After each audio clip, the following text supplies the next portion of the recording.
Welcome everybody back to the All Things Protoss Team League. Dude, I cannot get enough of this frickin' intro. It's so funny.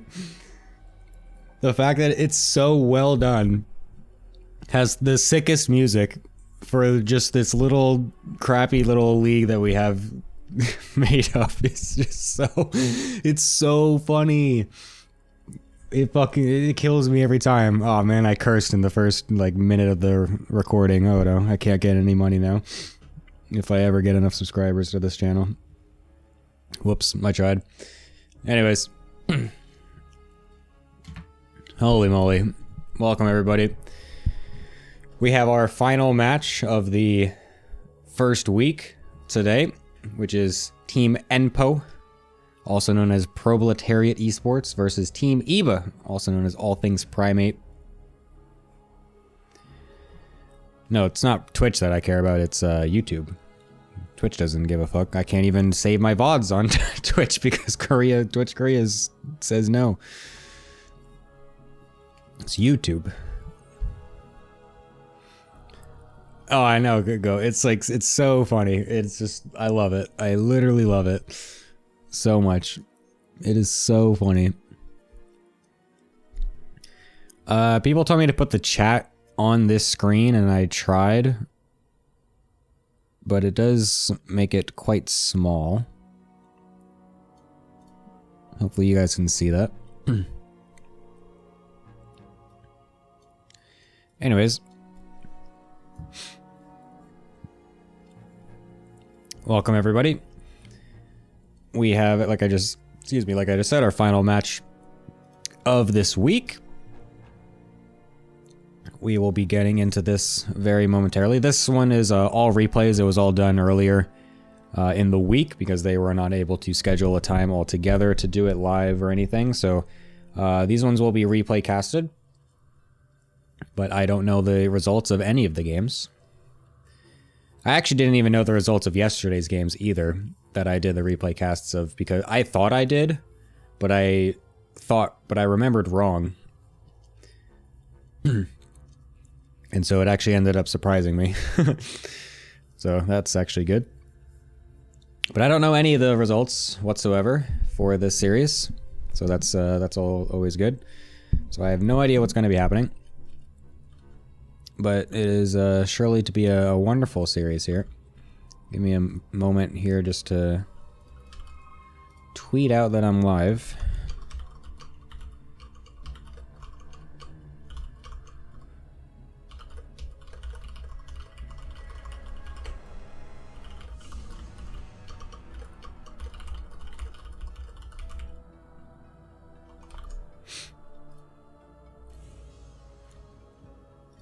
All right.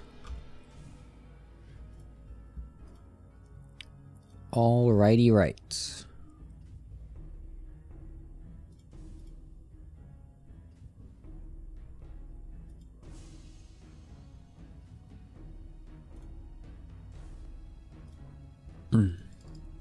Change in-game. Why would you do this, Eva? Thank you for wasting your money. Excuse me as I eat food as well. Very professional cast right now. But yeah. Anyways, we are going to be getting into this in just a moment.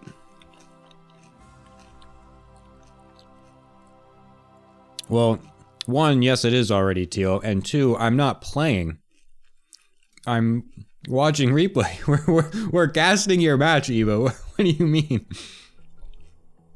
We're not gonna be playing any games yet.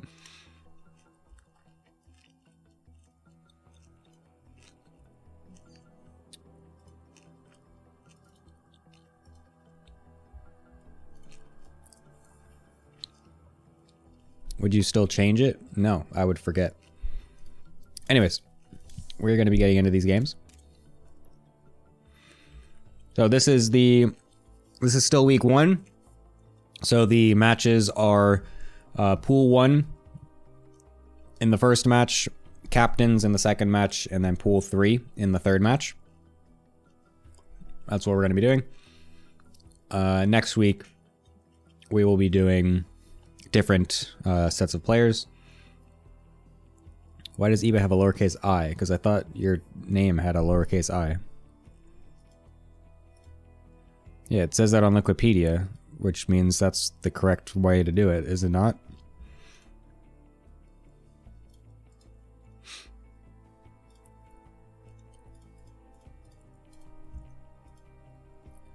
No.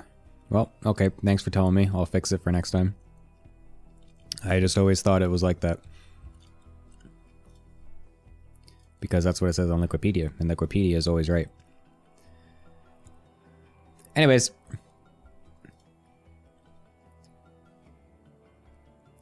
think Eva's all lowercase. Don't listen to that guy in chat. Hello, Iger. How long before it starts? Literally like 5 seconds once this replay loads.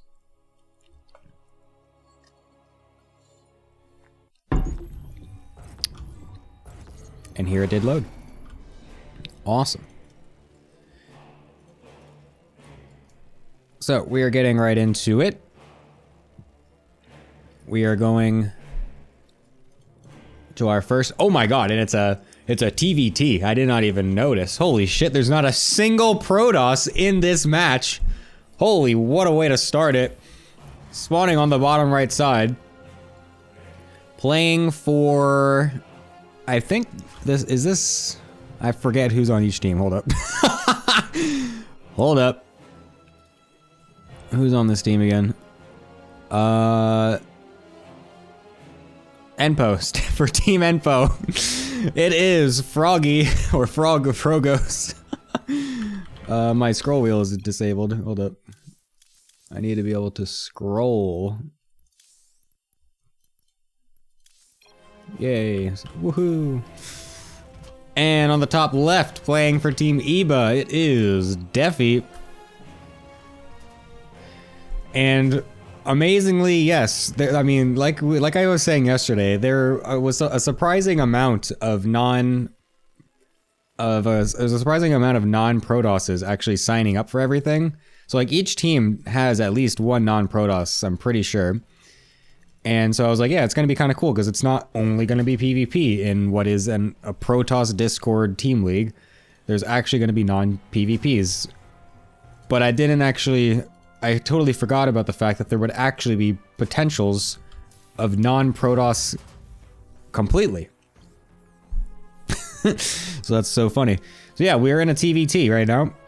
And I'm not going to know what the fuck is going on because it's TVT. But Froggy is doing a proxy 3 racks Reaper opener, which is definitely more than normal. Normally it's only 2 racks, that much I know.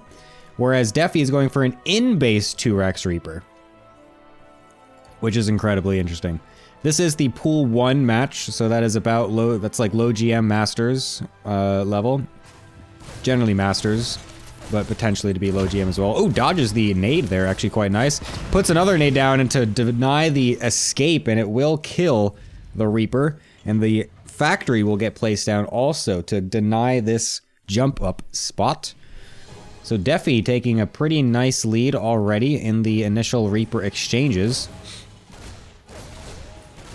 And I don't know if Froggy even realizes yet that it is actually 2 racks Reaper defense, because for all he knows, this is just the first barracks and supply depot. Doesn't even have an orbital back at home, which is surprising. There we go.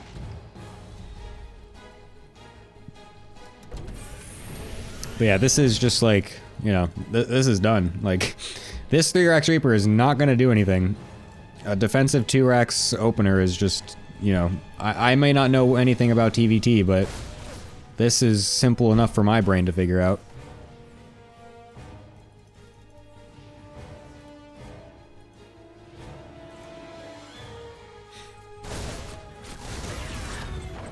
Yeah. Frogos is just trying to get in, but it's not actually working. This is not good. This is actually terrible for him. This is literally awful. He's got only his factory starting just now. He's got a total of 15 SCVs. He's down 10 SCVs in the first 3 to 4 minutes of this game. And the Reapers of Defi are going to try to find Frogos' oh, I'd hit backwards. They're going to try to... replay moment. They're going to try to even find the Reapers of Frogos here. Oh, that lift is actually extremely vulnerable. He could have just gone up in there, but... The timing... Oh my god, the Reaper! The Hellion is gonna get the splash damage as they're all clumped up. Oh my god, it's pain, it's death, it's destruction, and a single G. We've had a couple of single Gs coming out of the game so far. And so yeah, Defi will take a nice easy win here with a pretty blind counter opener. For Team Eba. Pretty nicely done there.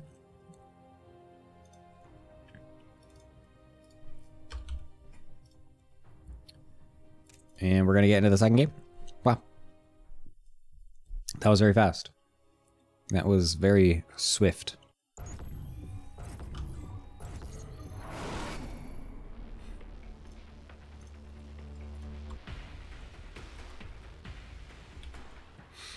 All right. And spawning. Up on the top right side. Once again, playing for Team Enpo and the Proletariat Esports, it is Froggy, or Frogos. And on the bottom left side, playing for Eba's team, getting a nice quick win, it is Defi. Will Frogos go for another 3-Rex Reaper, is the question, as apparently Eba said that that's all that he does in TVT, and everybody knows it.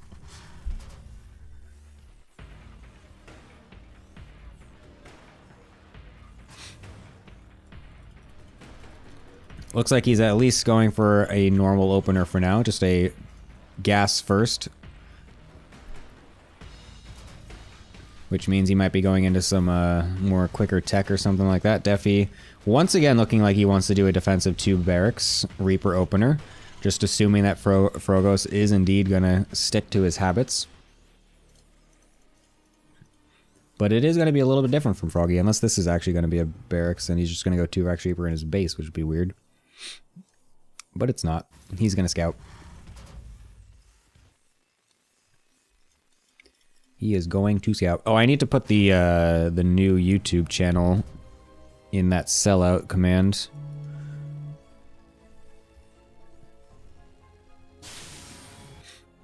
What the hell is this SCV doing?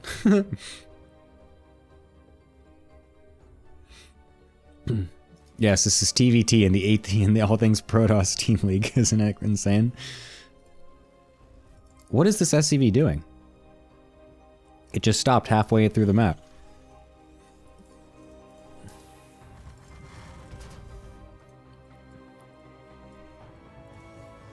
What the f- What is happening? What is this thing doing?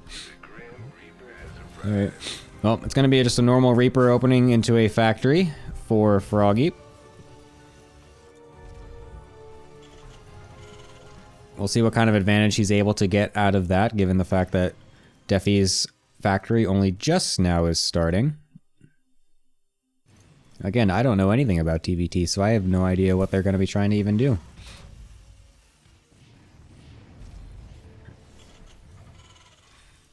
Defi might now be realizing that there's not actually a 3-Rex Reaper coming his way.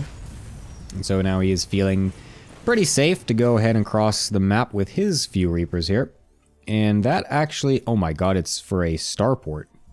A proxy starport. And he's making a tank in his base. What is this? Defi almost even scouted the starport. It's in such a strange location. He would have even gotten a look at it. I was going to say he's got a Hellion drop, but then I look back and see a tank in production. So is this going to be like Liberator? Oh my god. Wait, what? It's a reactor? What? No way he's going to reactor out 2 Liberators, right? Because 2 Medivacs here is the most useless thing I can think of. Surely. But what else would he be doing? If it's not 2 Liberators. What is this build? What am I watching right now? I mean, the Hellion Reaper, I was about to say, like, given the fact that Frogos, Froggy, whatever, you guys all have different names everywhere. I hate it! Oh my god, it's Vikings. I was gonna... What the... Okay. Since he didn't open for Reapers himself, the Reaper Hellion could have potentially done something over in the other side of the base, but it did not really end up happening. Oh, but one Reaper will end up scouting the starport, but not before it is finished. We'll be able to kill off this reactor, though, before the rest of the units do end up making their way over there. But yeah, the double Viking is definitely interesting, obviously, to try and keep air superiority, so that way the tanks can continue to rain fire from above, or from behind, sorry, without being too contested. But I would have expected Liberators to, you know, just continually push and siege these little small choke points, but it's not the case. Reapers are going to try to throw their grenades to try and get whatever damage they can. Oh my god, he's not paying attention! He left his Reapers idle for a little bit. I've never seen Reaper grenades bouncing tanks, to be honest with you. And now this is looking not that great for Defi, as he's only going to have 1 siege tank, a single Viking, with 2 out, 4 Frogos, and the double tank will get on top of this singular tank. The Reaper is just kind of walking their way to their deaths over here. There's a massive SCV lead for Defi, but his army is not really here, although a lot of the Marines did die. Actually, all of the Marines died of the initial few, but these 2 Vikings are continuing to be very strong. So this is indeed what the... This is showing some pretty good stuff with that reactored thing there. Actually lands the Vikings in the middle of the SCV is not exactly the best choice, as he's now losing a lot of them. That Viking also is going to get killed off pretty quickly without actually getting on top of anything. And the tank from Defi will be able to kill one of the forward tanks of Froggy.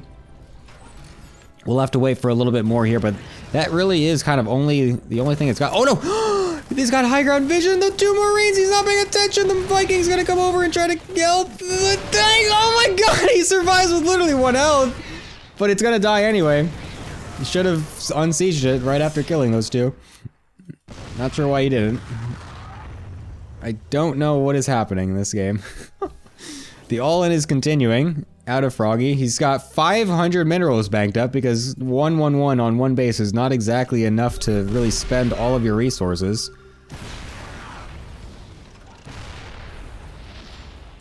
But he is going to continue to try to push this, but I don't really know if that's actually going to do anything, because the longer this goes, the better Defi's going to be sitting. As there's no more reactor on that starport either, so the Viking production isn't even consistently higher out of Froggy. Will lose that one as it does try to land to help bolster the ground attack, and the tank still is alive for Froggy, which allows him to push just a little bit farther forward. Perhaps Defi tried to break that a little bit too quickly.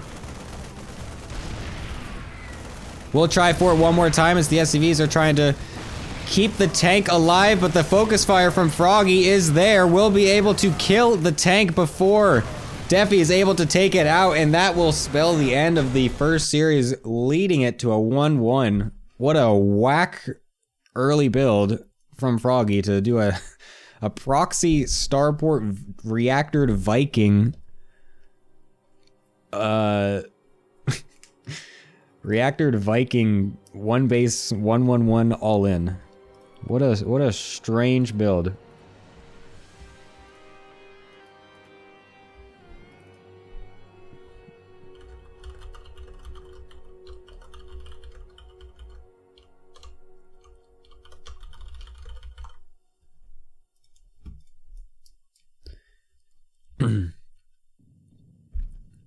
What an interesting opener.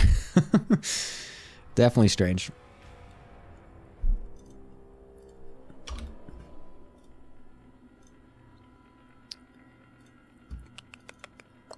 Well, that will at least give us a tied up series, which is interesting. Makes for more interesting stuff.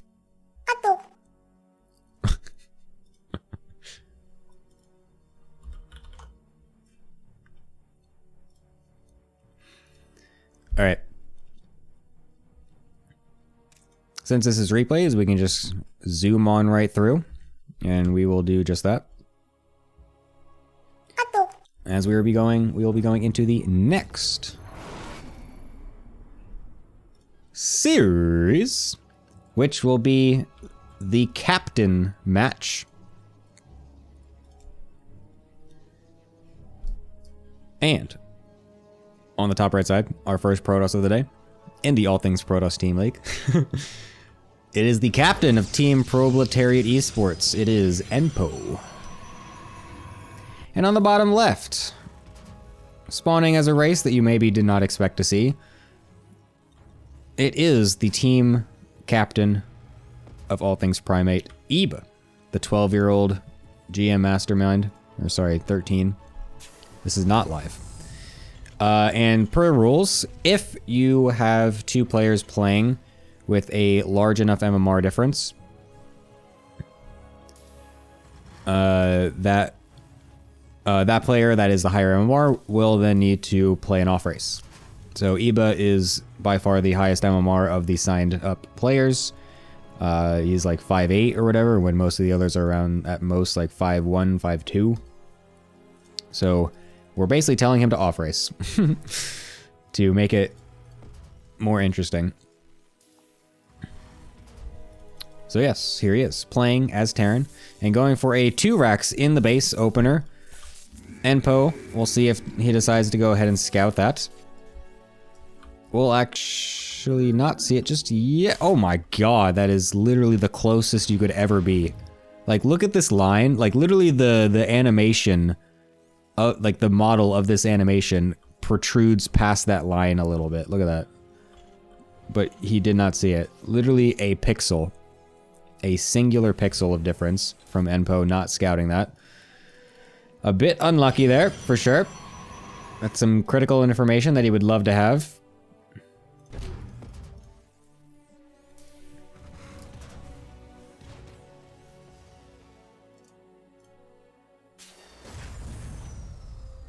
This Marine has little Marines on his shoulder.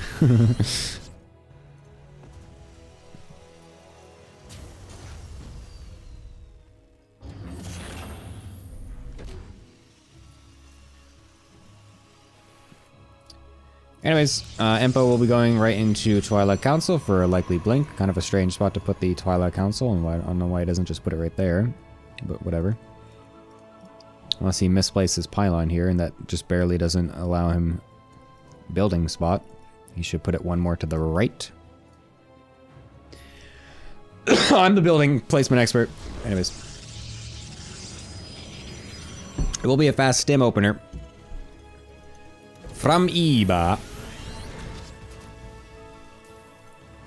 Into the command center. With another 3rd Rex anyway. So I'm curious what this build will actually do. It's obviously going to hit a little bit faster than a normal 3 Rex would. It's also supply blocked. Given the fact that he started this quite early compared to when a 3 Rex would be starting its stim. And Enpo also is a little bit sussy of what's going on here, sending everything all over the map all at once. Trying to get any sort of little inkling as to what he was doing, and he just... Oh, I did the thing again where I hit backspace. Vision and back are right next to each other on the keyboard. Okay, shut up.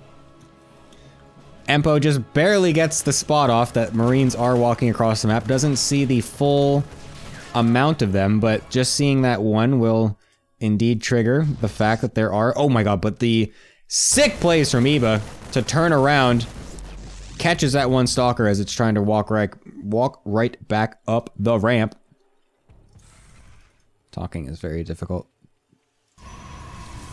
And it's a couple batteries and pylons getting placed down in a panicky fashion by Enpo.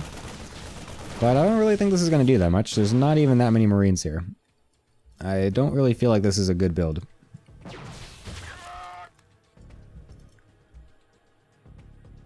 This is hitting like a minute earlier than a 3-Rex would, but with way less units and not even combat shields either. So yeah, he also doesn't have a next command center until just now at the nap. I don't think that was a canceled. So yeah, this is a weird game. I don't really think this build is that great. But now that he's massed up a few more Marines here, we'll see if this is actually the real timing. He has concussive shells, but he has no Marauders. The only ones are back here. Oh, Stim's up, but Blink is also ready. And Enpo is feeling quite confident, not even to fight in range of his batteries. As you can see, Blink is a quite decent ability. We'll be able to keep pretty much all those Stalkers alive. He might have lost, he lost 2. Actually, 1. 1 was earlier to the little flankarooski. So yeah, Iba, not really in a great spot here, as Enpo is easily dispatching of his Terran. We'll be going into a Robo Bay as well after this 3rd base to get some nice Blink Colossus action going. And these few Stalkers actually could win the game because there's not a bunker ready. If we just micro a little bit, yeah, Enpo, you can literally fight that actually. That's not a lot of units and they're all stimmed to death. Enpo actually could have just won the game right there.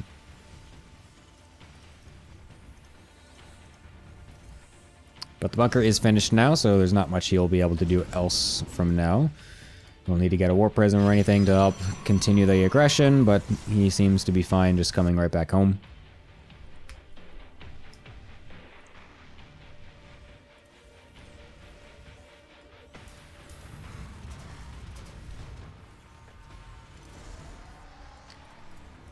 There's the charge, a forge, the Colossus. No, this is not actually an Angrath moment because Angrath would literally be wiping an entire army without losing a single unit of his, and then going back and macroing just a little bit more to take his 8th base instead of killing him. This is just slightly not realizing that your army could have killed him.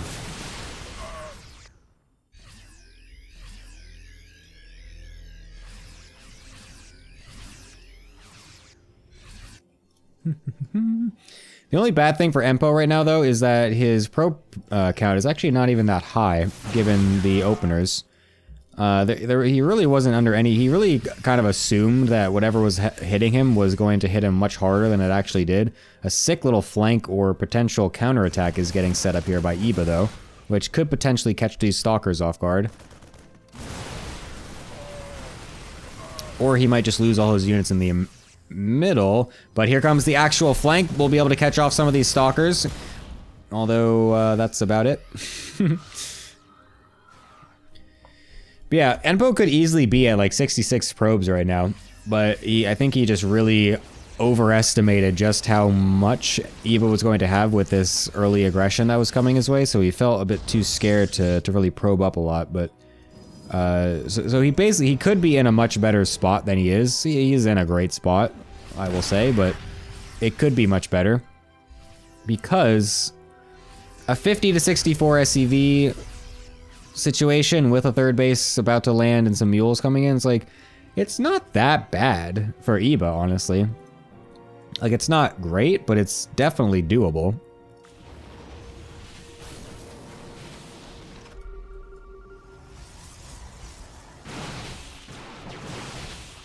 The double medevac here, getting through all of the vision as well, is going to be extremely annoying. Right down the middle, not a single thing in this pathway. Every other spot on the map basically is covered, except that spot. So this is going to catch Enpo quite surprisingly. The rest of his units are not quite there to deal with it. The units are getting distracted in the middle, and that is where the army will be going to help match this little force right here. Enpo's not really sure what he wants to do. He's like running, he's A-moving his Colossi and Zealots over here. His Stalkers are taking the longest route possible to get back to defend this drop that still isn't being dealt with. Will finally get killed off, or dissuaded for now.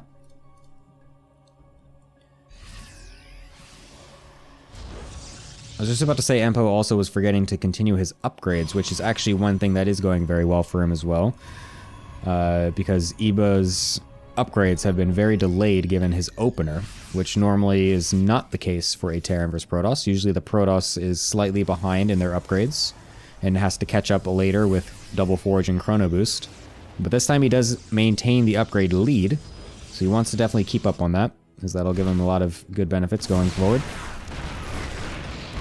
Tanks over here defending the third base from any counterattacks, while the rest of Iba's army is getting stemmed up over to the right into this third base. However, the drop on the left is easily getting dealt with, but that doesn't really matter as much when Enpo is losing his entire third and a bunch of the probes to go with it.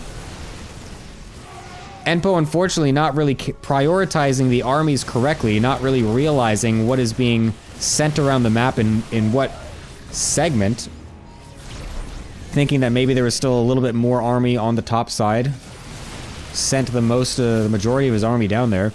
This is a very stimmed army, though, and, you know, well, never mind, he's not going to chase it. I was going to say he could possibly chase it down and deal a bit of damage there.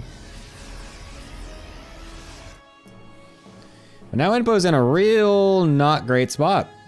His fourth base is really only just now getting kicked in. His army has not really, while it didn't really take much damage, he's not had the money to really make it very big. Where Iba, on the other hand, has not suffered any economic damage whatsoever.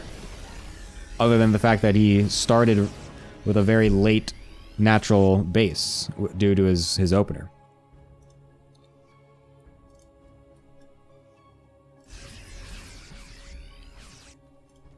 A double mine drop opener is going to meet the entire Protoss army and die. That was funny looking. And I mean, this defensive setup out of Iba is looking quite good. I am not seeing much that Enpo can do right now to break through this. A single DT will do its best to do something, which it does do. Every little bit will help now. I really would have loved if this fourth base was getting pressured by Enpo, though. Like, he was literally over here and had full potential to just kind of walk over and really deny this. It's not a fourth base, it's not a planetary yet. The warp, while this DT was distracting over the third, his army could have continued to poke here, and the warp prism could have just gone straight into the nat or the main. And then Iba would have been finding himself in a really awkward spot trying to choose which area to defend, but instead, he just kind of let the warp prism just die. Although, it looks like a DT just killed 11 SCVs somehow. Because I'm in a replay, I can do this. Ha ha ha! Yes, okay, so it was just the single DT came back and surprisingly killed a whole bunch of SCVs by itself. Cool.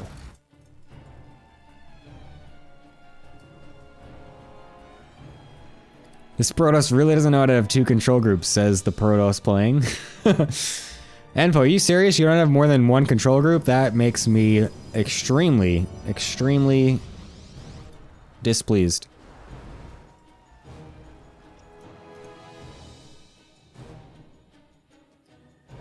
I also am still amazed that you have nothing in the middle of the map. You have everything everywhere else, which is so good. But how do you not just have anything just waiting in the middle of the map? It's insane to me. It's like the most important place to have something sitting. Iba's army is looking quite hefty though. And now Enpo is a bit caught off guard. We'll have to come up a ramp to deal with this, but Iba's army actually gets split by the terrain.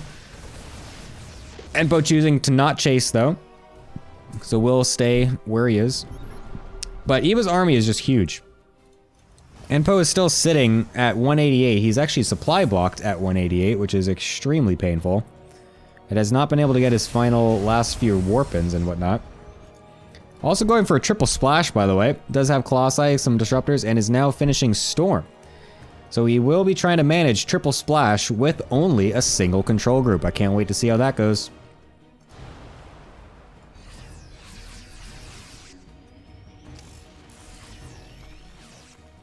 Two DTs trying to walk their way, sneak on through, but there are turrets and tanks and everything all waiting, so that's not going to do shit. That is a lot of Vikings, honestly, for only 3 Colossi. So while Iba's army does, like, the army supply is actually quite large. But a lot of it, oh, never mind. A lot of it's over here too. I was about to say, a lot of it is in those Vikings, which versus 3 Colossi, it's kind of a lot. And a lot of it is also in tanks and Widow Mines all back at home. But then this whole army is over here too. I was like, oh, okay, never mind. Yeah, that's also pretty decent. But still, regardless, my point still stands, is that a lot of it is in those Vikings, which once the Colossi are dead are not very useful. And especially if they're not even in the fight are literally useless. And this bio army on the ground is becoming quite stimmed. There's only a few medevacs. There's literally 3 medevacs on the map for an entire bio army. Once Eva's army takes like one fight, oh, nice disruptor shot as well, getting that. Once Eva's army takes one fight, it is actually dead. He can't keep these units at the same, look at this, these units are melting. They're literally melting. He cannot keep all of his units high enough HP. He's killing bases, yes, but if Enpo can ever just get on top of this army once, and he's already done it on the right side, he needs to do it up on this top side too. If he can just chase this army, he will be able to just kill it. He's already killing. Look, these zealots are just, they're charging and just killing it in one shot each. Enpo needs to just go. He needs to simply walk across the map right now. It's quite unfortunate that Eba has kind of dragged him along to the top side, which is where the PF is, which will give Eba the best possible chance of defending. And yeah, seeing that, he doesn't really feel like he wants to go. He needs to go around to the other side where that third base is a little bit less defended if he really wants to make a finishing blow here. And he definitely needs to do that because he is not remaking this Nexus. He's only remaking one of them. And his time is starting to dwindle. He did get a large win in those first couple engagements, but Eva's gonna start getting some more units out now. They're gonna be more healed up.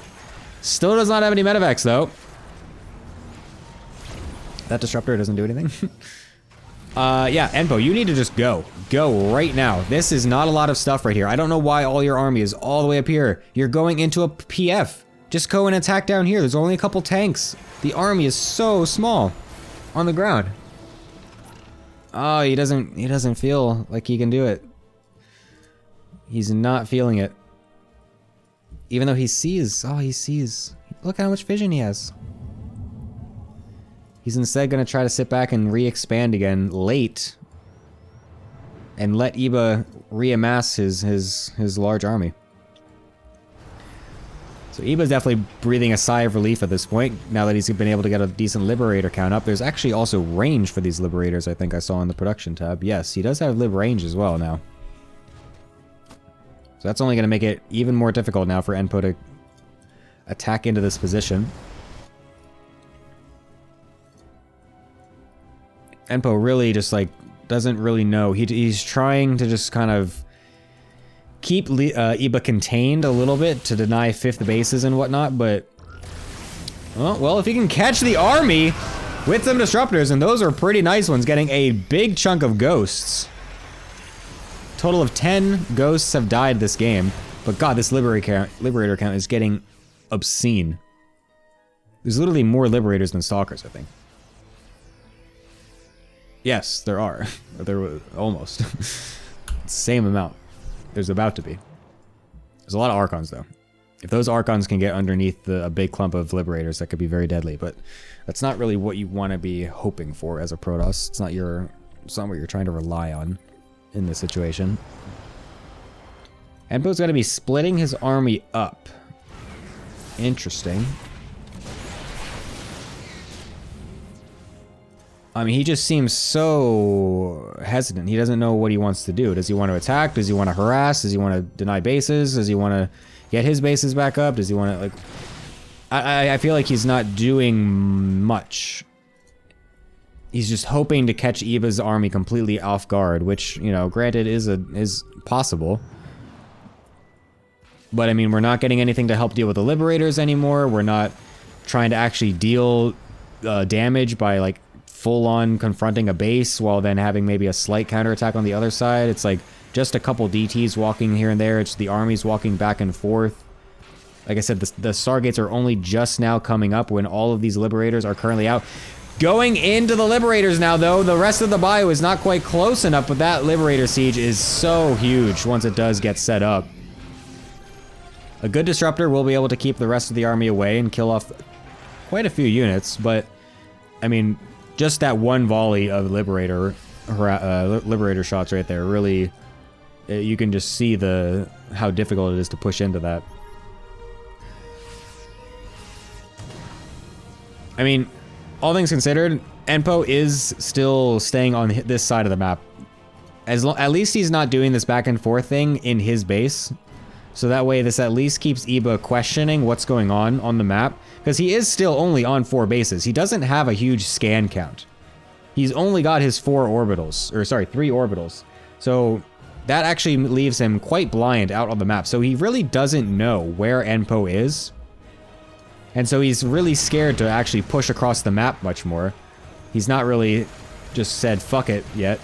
And just go and just, you know, he's not just sending it wherever he wants, which I think is actually a good idea. Like, you really should just, at one point as the Terran with this type of army, just choose where to go, and I think he's finally done it. Just choose where you want to go and just fucking send it. Just keep pushing it. And it is finally happening. Will Enpo be able to deal with this? The Liberators on the back end, not quite getting dealt with. He's not really noticing. The Stalkers will blink up, though, and start to kill these off. This is not exactly how Eva should be doing it, I think. Leaving these Liberators so split off like this is actually how you let Enpo get back into it and get the decent trades. You want all of them together. Otherwise, that will happen. You will be able to outmaneuver them and get on top of them. Oh, but no! Enpo! Not realizing what's happening, his Stalker is getting stuck and killed on the right side while the rest of the army is stuck away from it. He doesn't have anything now to get under the Liberators because all the Stalkers are being cleaned up. I mean, this army is so beefy, but it's like, if you can't get under the Liberators with it, it really doesn't matter. The Tempest are now finally in production for Enpo. 3 of them at a time. But there's still so many Liberators, like, it's gonna take a long time for those Tempests to actually kill those off. Enpo, please, just put these Disruptors slightly closer so you can actually kill these things. Well, you got it. Alright. Oh my god, sick EMPs. Getting so many of the Templar. Actually, pretty sure every Templar is now out of energy, so no storms, no feedbacks. Really gonna weaken this army up. A lot of the Archons are also really close to dying now too. All we are waiting for now are these Tempests to come into play. 5th base finally getting secured by Eva. That's a huge acquisition for him. He really needs to now continue to stay towards this bottom side to help defend that location, because that is absolutely going to allow him to keep going in this game here. Whereas Enpo is just now setting up his 5th and 6th base. And the Tempest have shown themselves now, so Eva is fully aware that there are going to be some Tempest contesting these Liberator positions. But Empo's still, I mean, his army is still so big that he can't actually continually make them. He needs to sacrifice some units to get a better count of air units going here. Again, like I said, 3 Tempest is going to take a long fucking time to kill all of these Liberators. You can't just let them do it by themselves. The Zealots are going over to the bottom side to try and kill a PF, but that's not going to do very much as there is enough SCVs to repair. But Enpo is going to try to go in from the flanking side away from where the Liberators are positioned. And they're a bit late to reposition, but once they do, you can see just how much damage they are throwing down. The Tempest are essentially useless in such low numbers. And the entire force of Enpo is getting absolutely wiped off of the map. Eva takes an astounding lead. And such an astounding lead that it just ends the game. Well, alright. And that was only game 1. Eva is, you know, his late game Terran is not too bad, it seems. Wow. Wow, wow, wow, wow. Oops. There you go. Nope, not 12. Lol. Damn. Damn. Terran is so broken. Can't believe it.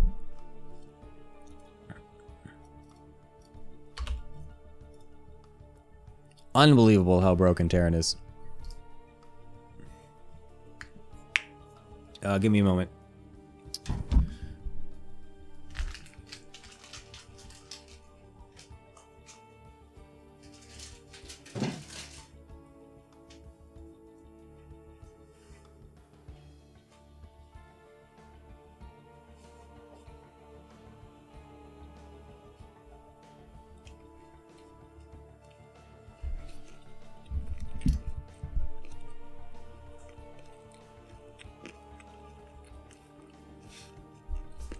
Okay.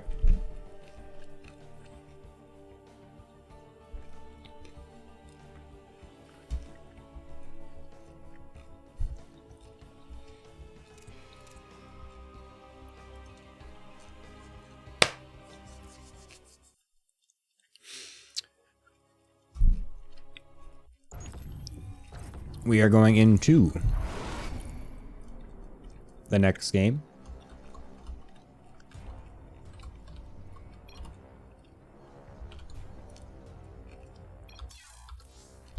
I know, ghosts are also broken. Very true. Very good point, Iba.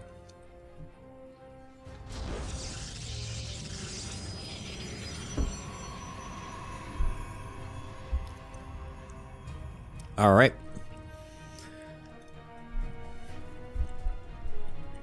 On the top left side, playing for Team Enpo, it is Enpo, also known as Proletariat Esports, which is a great name.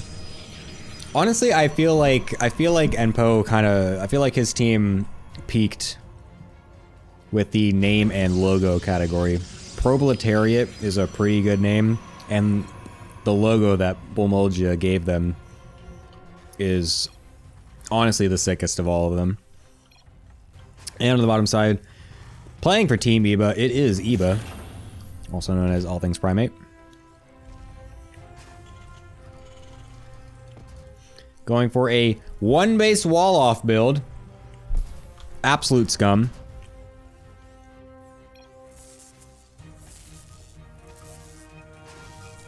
This is the scummiest shit you can ever do.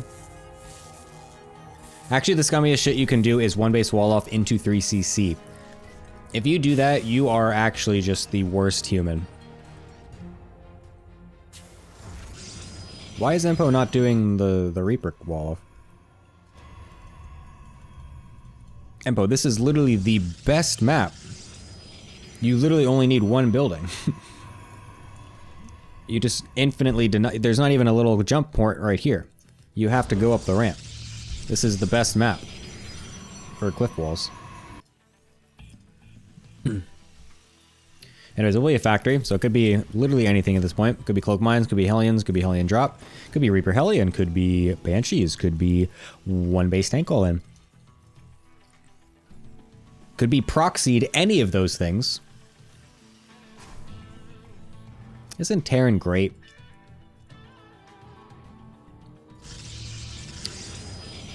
Anyway, second gate response out of Enpo. I like it. Looks like he's going to be trying to do the trap response. I am extremely happy to see such a based decision. Wow, if only there's a way to deny this Reaper from getting in and out of our base so easily. Huh. Huh. Huh. Huh. Strange. Looks like it will be a little bit of Reaper Hellion action right into the command center for Iba, so not trying to do anything super crazy or gimmicky. Just going to be doing a little bit of early pressure while keeping the Protoss guessing and then expanding. Hello, Ezreal. Yeah, just in case anyone doesn't know, again, in the All Things Protoss League, I can't talk. In the All Things Protoss League rules, if you are too high of a MMR compared to your opponent, you have to play off race, and so that is why Iba is playing Terran. And here comes the Reaper Hellion. Their shield battery is in a cute spot to deny anything from getting to the main base, but that doesn't really mean much when your natural is still so exposed, and the 5 probes will be getting taken out here. Very nice opening from Iba. Losing the Hellion and, what, did he lose a Reaper? Yeah, he lost a couple of the Reapers and the Hellion, but that doesn't really matter when so much damage has been done. Actually, it looks like he's doing the probe response, which is getting the fast warp prism out of the robo after getting the couple gateways, which is actually a really nice response as well. I've actually started doing this myself a little bit too. As getting the early warp prism is actually super good. Although you still have to have a stalker or so at home to help deal with any potential extra Reapers that are still on the map. Oh, he could have blocked it. No. That's gonna go down anyway. Dude, why? Okay, anyways. The 4 stalkers are coming up over here, and there's not much actually to defend. Oh my god, the bunker still can't get up, but it doesn't even really matter that much because there's no units to go into it. The tank is just now about to be finished, but he can just walk right up. Oh no, don't, you have a warp prism. Okay, he just kills it anyway. I didn't think that he was gonna get that volley off. Wow, Eba's dead. Yep, and there's the stalker warp in. You love to see it. Eba is dead.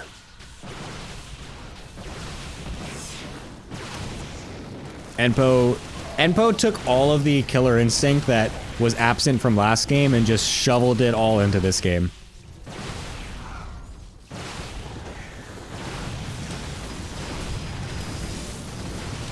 Actually, Cloak is ready though. Oh wait, no he didn't. It got canceled, sorry. Oh, the tank is out though.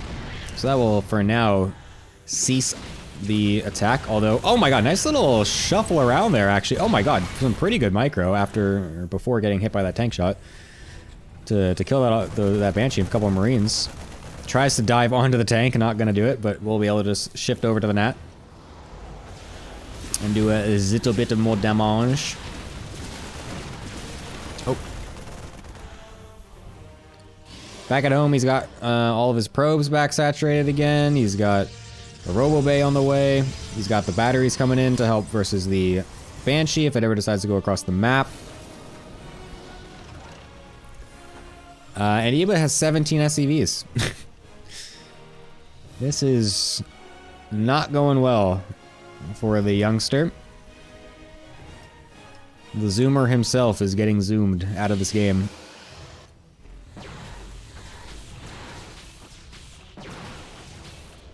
Oh my god, Cloak's gonna get denied for a second time. Just kidding.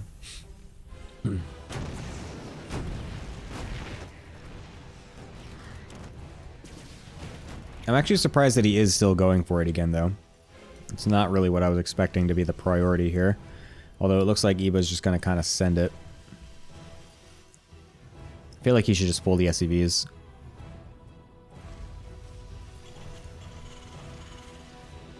Aha, I'm so smart. Oh my god, it's like I play this game for 13 years. Oh my god, I'm so smart! Look at me! Oh, I'm so cool. Let's see if Enpo can deal with it. He doesn't have any Colossus out. He didn't actually make any with that Robo Bay. He's gonna have 2 Immortals, which will be quite good, but these Stalkers also don't have Blink. They do have the Pseudo Blink with the Warp Prism, which will definitely be helpful, but the Cloak is also here. If we get a scan, there's only 2 Marines actually. The Cloak could be super good if there was just no Observer right on top of the army. But I mean, this is still gonna be so hard for Eba to break into. Everything's getting funneled in to this little choke point. The battery is still here to give overcharge. This Immortal doesn't want to just die. Okay, it does get picked up in the last second. Very nice. Eba literally needs to win right now, and I don't think he's going to, because now the tanks are unsieged. We'll be able to get volleyed down quite simply, but the Observer is actually too far away to see the Banshees, or at least one of them. There we go.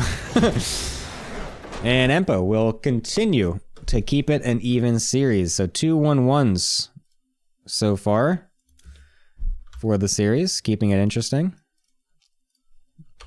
Leaving it tied at 2-2.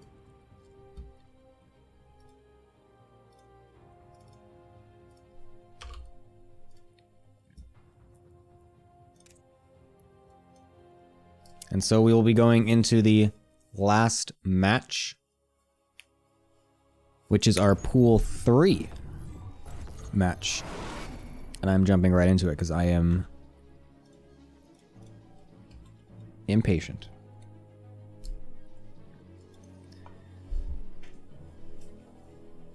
So, spawning on the top left side of the map. Playing for Enpo. It is Goat Puncher. He who punches goats and reacts with Trap Omegalol to literally every comment to enter the Discord server.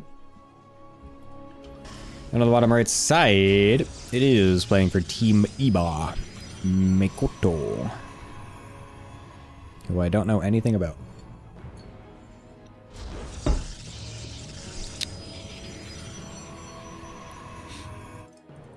So yep, let's see what kind of memory. This is the Pool 3. match.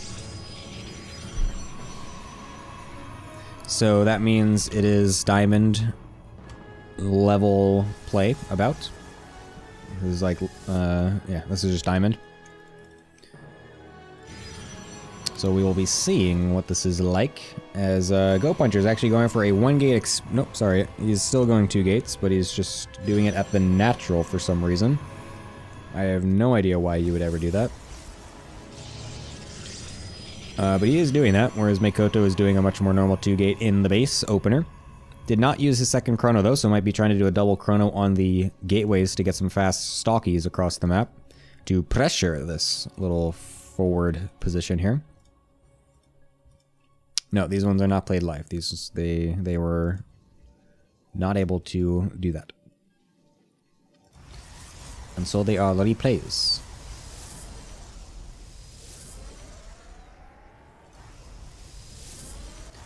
So yeah, this is WTL format. So that means each match is a best of 2, if you haven't realized by now. Each map score gives the team a point towards their victory. The first team to get 4 points, or map wins the series. So far it has been 1-1 each series, leaving it at 2-2, which means if this series also ends up at 1-1, then there will be a best of 1 ace match at the end. If either of the team, or either of these two players does a 2-0, then the match is over, and that team wins. Oh wow, Go Puncher is going to proxy something. He is supply blocked while doing so. I'm guessing he's just proxying a few warpings. Oh my god, there's not a unit! There's no unit to deny the adepts, and they will get in for free. Oh, that is going to be super pain for Makoto. Oh man. Go Puncher will be able to get quite a few of those probies. 4 in total, and gets out with both of the adepts, so he's going to be able to do it again. Provided that Makoto is also once again not prepared with a probe at the wall. And some more probes are going to get killed off quite easily. There's not even a battery, so now that this one is here, we'll actually be able to get 1 more probe as well. So yeah, really nicely done by Go Puncher, killing off 8 probes in total in the early game, while being able to just take a nice little Nexus himself. And there is not a proxied Stargate, there's just a Stargate in his base. I have no idea what this pylon is doing down here.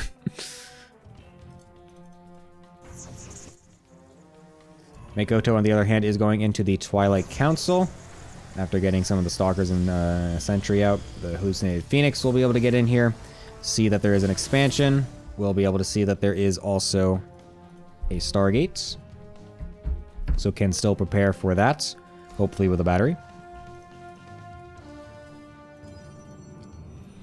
Couple more Stalkers getting warped in to help to defend each base. That's good. Chrono Boost on the probes is a bit lacking. There's actually a full Nexus of energy here, which is actually really, sorry, but not good. Oh, 2 adepts from Makoto actually get into the main base of Go Puncher as well. Surprisingly, nothing helping to block off anything over there either, so he will kill off some probes. 6 in total, so that's going to even up the probe count, actually, while having a faster Nexus himself. So Makoto actually brings himself right back into the game with that slick little maneuver right there.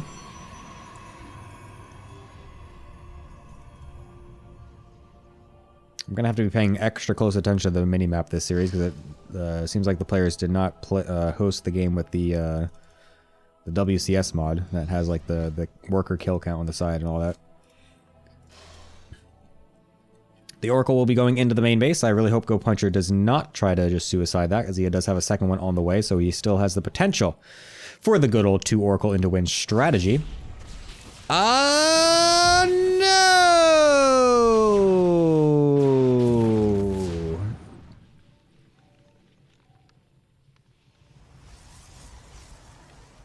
Sad. Very, very sad. Well, anyways. Twilight Council on the way to go into the blink. Quite late, though, compared to Makoto, as he did go for that blink first. Second Oracle will be on the way. Still no batteries in either of the mineral lines, though, so the single Oracle still does have some amount of potential if Makoto is ever able to, or does ever leave his base. Or I think he maybe noticed that, oh, it went right by the watchtower. So he is fully aware that there is an Oracle over here, and is thus preparing for it. So Go Puncher on the back end. Again, both players are completely even on the probe count, given the back and forth adept harass. Will not suicide that one. Very good. Just gets a revelation off, so it's also nice. Faster third base for Makoto for now. Go Puncher should be getting his quite quickly in response, hopefully. Makoto's actually supply blocked as well right now, so that's actually hurting him a little bit here. Oh. Go Puncher continues to be too greedy with his oracles. And we'll lose the second one. Is actually remaking one. That's actually crazy. I'm amazed that he's making another one right now. It's a lot of gas that you don't really have right now to be using. After already having made 2 beforehand. And still not even making a third base. Go Puncher actually trying to go for a little bit of aggression with this proxied pylon. Doesn't have any gateway on it though. So he's only got 3 gateways, and this warp-in is slow. And it's also not even on the side of the map that can pressure the third base. Although somehow Makoto is meeting him here. And I'm actually so confused as to how this even happened, but he doesn't have the amount of stalkers to attack that. So Go Puncher will have to run away. Makoto taking a very fine lead into this game.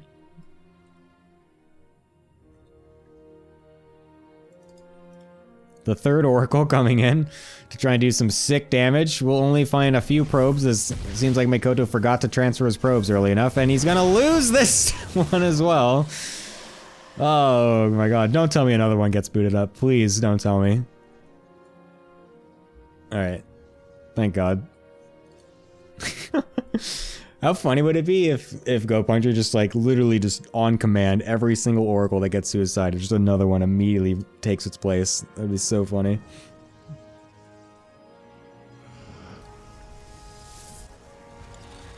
Robo in charge coming in just a bit late. Again, everything seems to just kind of be a bit later for Go Puncher, given the fact that he spent so much money on all of those Oracles, but didn't really get much benefit out of them.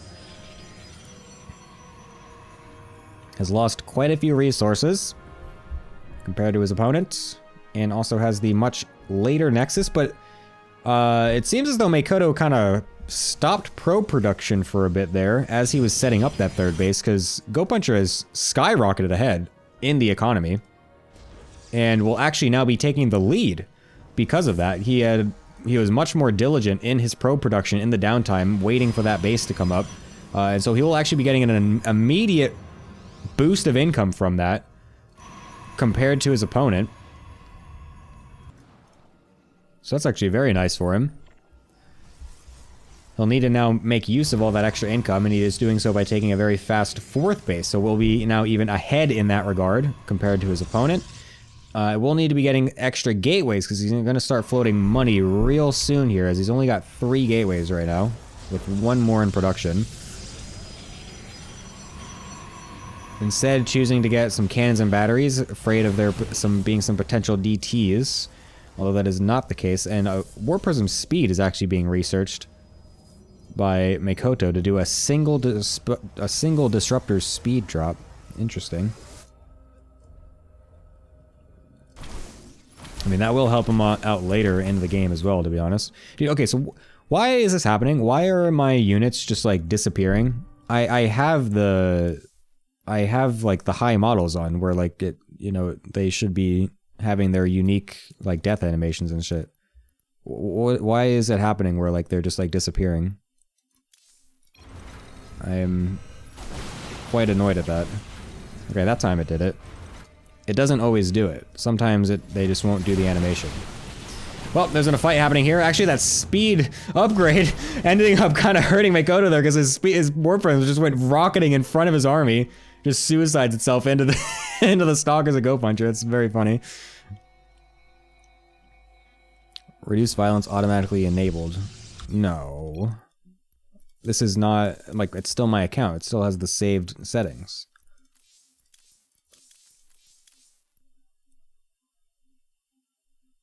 Where is that? No, yeah, it's literally right there. It's not, I can't even click it.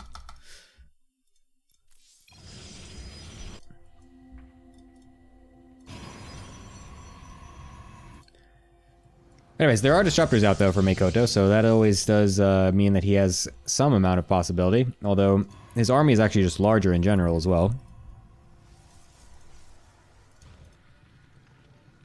But this economy lead for Goat Puncher is going to be quite strong here.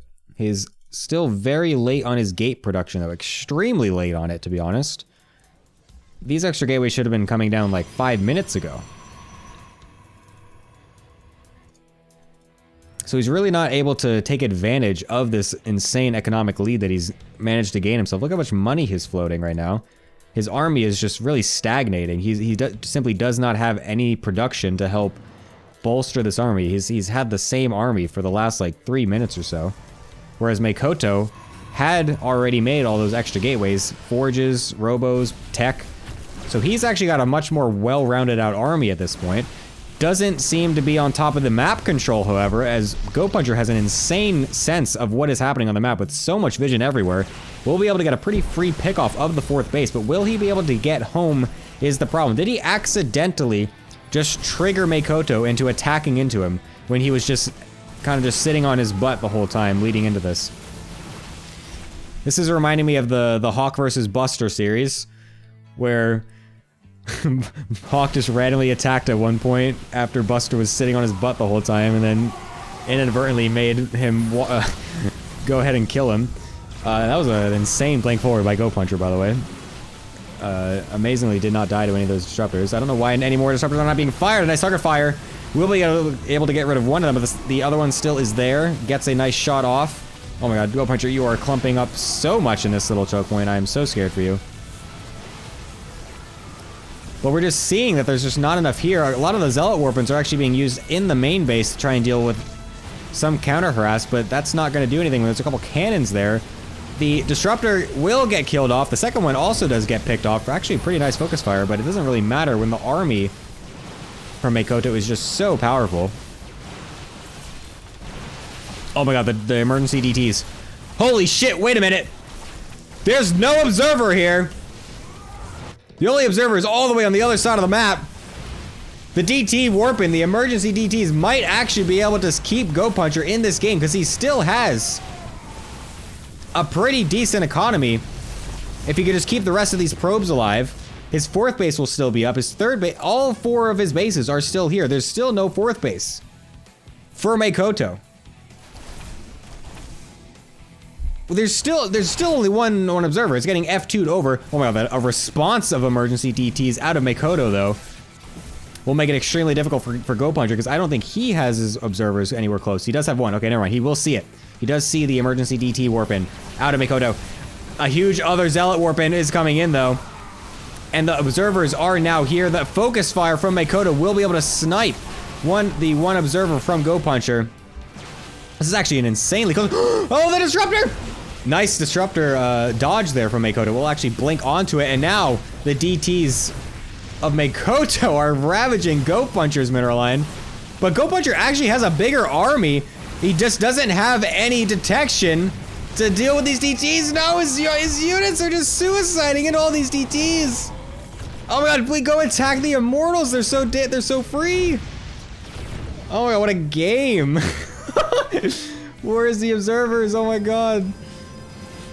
Dude, look how much money Goat Puncher has. Oh my god. Oh, he should have just sent those Zealots to go kill those Immortals. He would have had such a good time. Either go attack the Immortals or even just like go counterattack to get some more of the reinforcements that are trickling in. We'll start to get on top of them now though. These Stalkers and Immortals really are not having a good time against those Zealots. I mean, if we could just get some observers out, and if he could just get on top of the Stalkers so that way he can't lose the observer. He's actually gonna be, oh my god, the charge forward! Goat Puncher, my god, he actually has the upgrade lead this whole time too. He's got +2 over +1 in this whole situation. The 4th base for Makoto will start to get back up again though, so he's gonna really start taking the economic lead back. If Goat Puncher could just get these bases mining again and get another base up, he still has all of his probes. He's got 58 probes at this single base. So if he needs to transfer these back over, like, he's still got an insane economy. if he would just start using the probes to mine with them. He's got so many probes. Please, Go Puncher, fucking put your probes back to your 4th base. You didn't lose the base. I don't even know if he realizes. What if he thought that he just lost the base? It was so crazy. Oh my god, he's sending all his Zealots and DTs over to the 4th base as well from Makoto. Makoto is in the worst position possible to deal with this. Will likely lose the 4th base as a result. I really hope Go Puncher just walks away. Do not continue to engage into this. Oh no! Oh my god, there's so many Archons though from Makoto. This is not looking good for Go Puncher at all.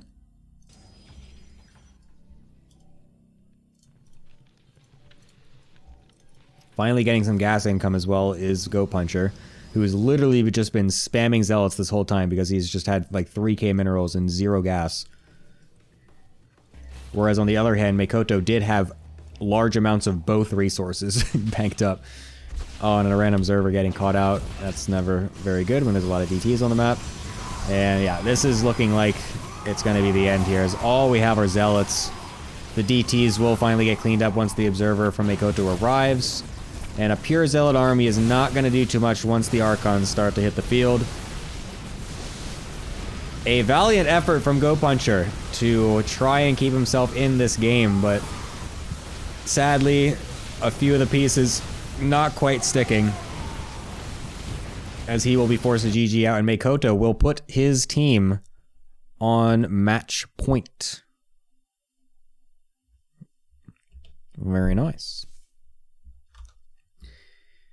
Who is on Ewo's team? I, once again, forget who's who. Oops. So Team Iba is currently on match points. Go Puncher needs to win this next game if he wants to send his team into an ace match.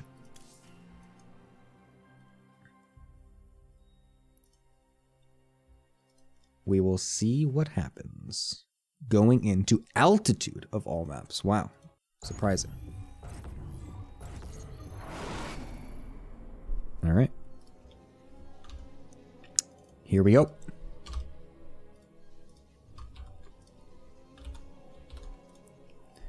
Spawning up on the top right side. Made a hell of a game out of it. Dude, talking into a microphone is so hard. It is the one who punches goats, Goat Puncher.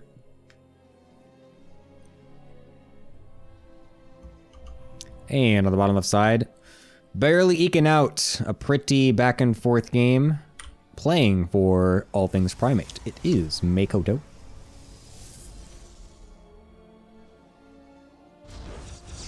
And Go Puncher will once again be going for the forward gate. Last time it was not for an early Nexus. This map is a little bit more normal for a 1 gate on the low ground opener, so we'll see if this ends up being an actual 1 gate expand or not. Makoto going for what looks to be another normal 2 gate opener on the high ground, which is not exactly normal for this map, but this is also Diamond League, so you know, they don't really have to do those normal things. Yes, I will be casting I Am Katowice 2024. That is extremely correct. Ooh, a nice little, I love this little sneaky move. Yeah, I love that. Nice. Hides the probe back there. Very nice, Go Puncher. Very, very cutesy. To make sure he is getting that Nexus down. Don't want to get his gas stolen, though. That would be pretty not great. So that Nexus will get put down pretty easily. Makoto, we'll see what his response is. Being the one with the 2 gate instead of the 1 gate, it is now on his... It is now his responsibility to do something in this game. He can't just sit here.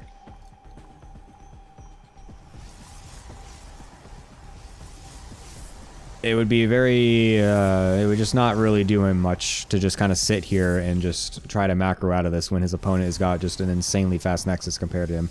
He needs to try to do something on the map. He does have a proxied pylon ready to do something, which looks like it'll be a Stargate. Could be a Robo, actually. It's a gateway. Alright, that's also possible, I guess. a 3-gate attempt. Could be even 4-gate. Could make another gateway in his base. So he could be going for a straight up 4-gate. But for now it is 3. This battery spot, I don't know about it. It's very vulnerable. I personally would much rather this Stargate be in the wall and then the battery behind. It's like, yeah, the Stargate becomes a little vulnerable. You sure you can target it down, but it really takes a long time to do that. And it's like the battery is what's really keeping you alive in some of these situations versus these early aggression openers. On this, the Adept also shaded away, so he can actually just walk through the wall. Oh no. I mean, he's just gonna target the battery instead. Uh-oh. This is not looking good. The Adept will get in, and it's not actually really noticed, so it will actually kill a few probes. But, I mean, there's gonna be 3 gates worth of units in Go Puncher's base really soon, and he's making an Oracle when he sees it's a 4-gate. He sees the 3 gateways. He can assume that the other one has to be proxied. And he's making an Oracle back at home, and he's not making any more extra shield batteries. I mean, he is chrono boosting his Stalker out. I mean, we need an insane amount of batteries. We need a Void Ray. This Oracle needs to stay home. It needs to either put a stasis down or just attack. Oh my, we're making another. Oh my god, the Go Puncher! You saw everything! What are we doing? No! The pylon gets focused down. Oh, it's falling apart. It is completely falling apart. The Oracle is not even in the other base either. It didn't even get fully rallied over. Oh, the Stalker dies. The pylon dies again. There's nothing here. A complete misread out of Go Puncher costs his team the match. As the Oracle dies, the GG gets called, and Team Iba will be taking a 4-2 victory in our final game of Week 1. A bit tragic of an end for Team Enpo there. Very sad. Thank you for putting the dummy replay in there of the ace match. I appreciate that. Whoever did that. So yeah. A bit unlucky for Go Puncher there.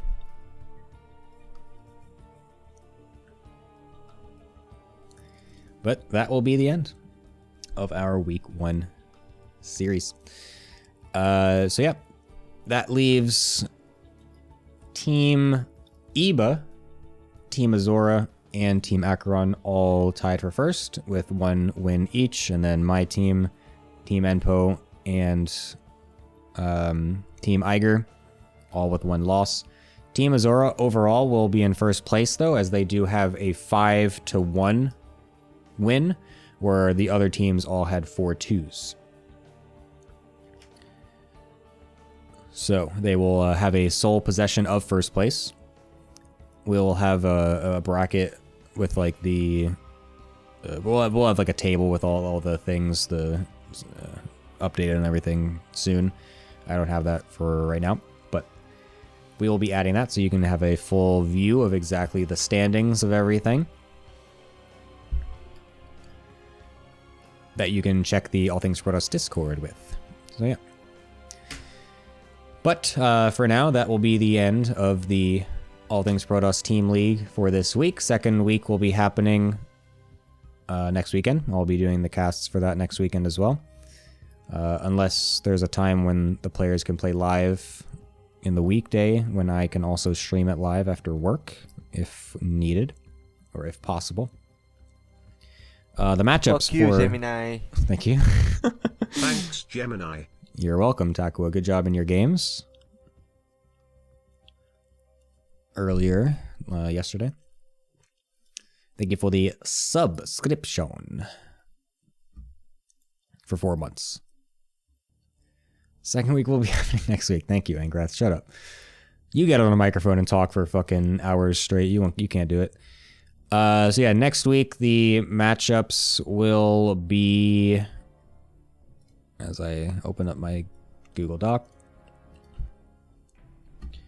it's going to be Azora versus Acheron, me versus Enpo, and Iba versus Iger. Oh, that is going to be a banger of a match. I cannot wait to see the Iber-Iger match. Oh, that's going to be so good. Oh, wait, no, but the captains aren't playing. Damn it. Ah, damn it. I wanted to see an Iba versus Iger series so bad. I hope that goes to an ace match, so that way they each play each other in the ace. So yeah, next week it'll be Pool 2, Pool 4, and Pool 1 playing. So the 2 pools that did not play this week will be playing, and then 1 pool will play twice in a row, and that'll be Pool 1. Each pool plays 3 times in the week, or in the whole season. There are 5 weeks, and they will each play 3 times. So it is all even, the amount of playtime. Unless, I mean, ace matches are out of the question there. That's just different. So yeah, that will be happening next week. Cool. GG's to that. And yeah, thanks for watching the All Things Protoss Team League this week. I'm not actually cutting this for YouTube, I just remembered, so I don't actually need to like officially end it. But yeah, I'm gonna play games instead. No, I will play a few games. Wait, I'm not leaving actually. I'm literally not leaving. I thought I was cutting this for YouTube, but I just remembered I'm just uploading the whole VOD anyway. So yeah, that's what we're gonna do. Give me just a minute here to change my setup, because I need some light in my room.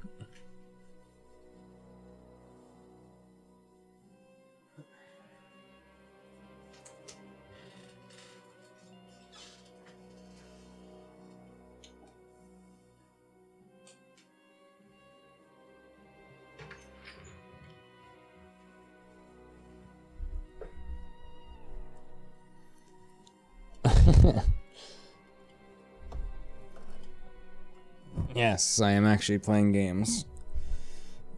It's amazing what happens when you have a brand new computer and internet that can actually stream properly.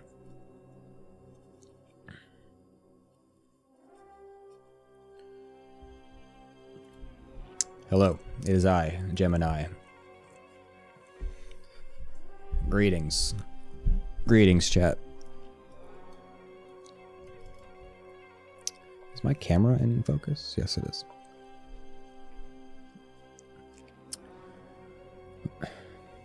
Look at that beautiful mug. What mug? Sorry, my room is a little messy. I have my old computer just kind of sitting there, waiting to give it to my friend who is buying it from me.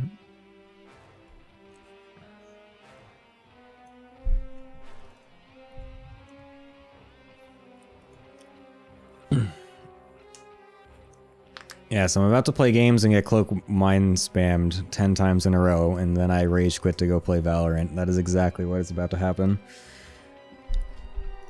Oh, mugshot. I get it. Ha ha ha. Very funny.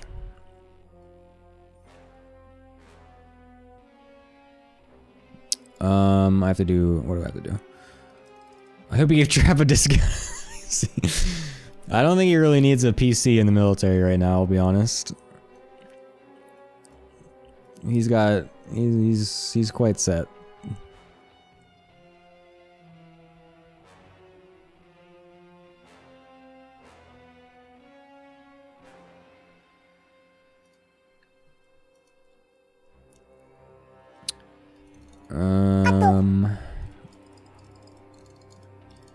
I need to change my Streamlabs. Hold up. Or my Stream Deck, because I have it set up for the casting one. I need to do I need my normal ones now.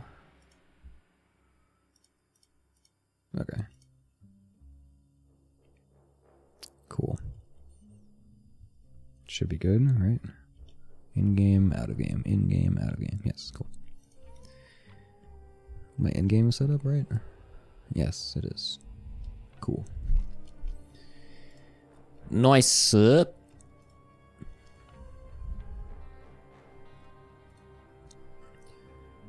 So yeah, I hope you guys have been enjoying the ATP show match. Or the ATP Team League. I can't fucking talk, dude. ATP Team League's been pretty cool. I've quite been enjoying it already, even though my team lost.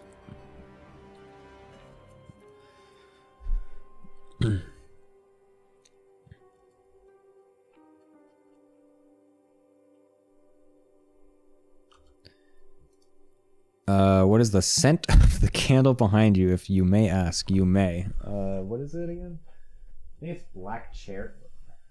I have to. You're making me fucking take my earbuds after this. Yes, it is black cherry. Black cherry. It's okay. It's actually quite. I really like this. That candle. I like always just get the same one because it's like. I find it so difficult to find candles that like actually make your room feel or smell like it's, you know, the scent actually going through the fucking room. I feel like so many times you just light a candle and then it doesn't even like, it's like if you're right next to it you smell it, but it doesn't actually fill the room with the smell. But that candle like always is very, it smells nice and is a strong smell. So I always get that one.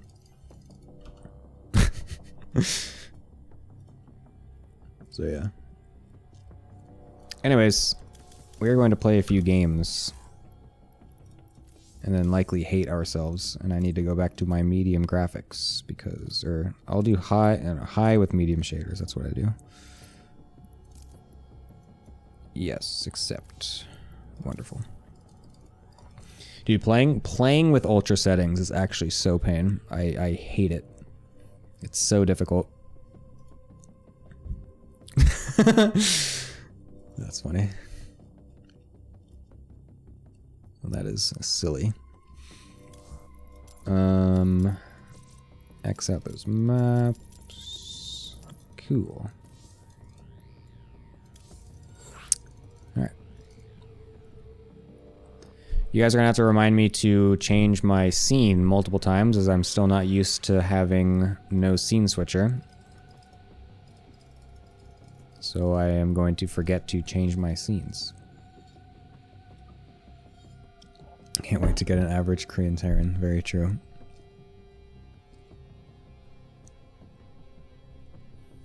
Did you know, Ezreal? That must feel very good.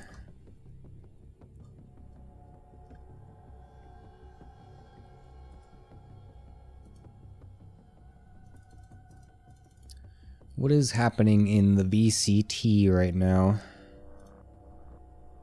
Full moon. Oh, wow. Well, 10 to 10. What are they doing? What? Oh my god, Texture's What? in the corner, finds Step, Pro pushes out, however, on the opposite side. Wow, crazy. Anyways. A 45 Protoss. Oh god, I am frightened.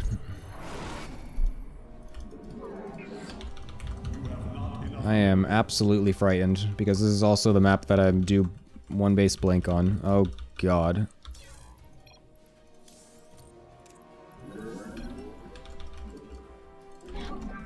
Please. Please, God. Lend me your strength to get past this extreme obstacle.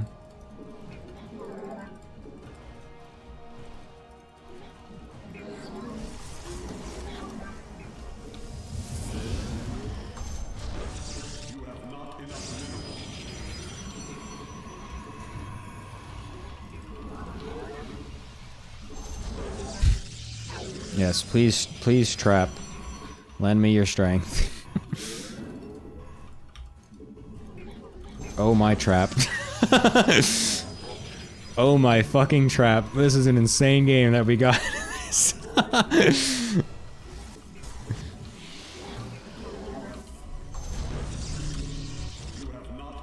Oh boy, okay.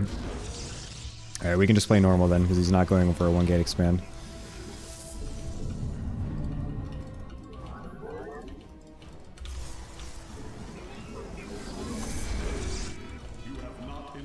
Oh, he's late on his cyber and I'm gonna block it! Ooh, you thought you could make it, you bitch! Okay.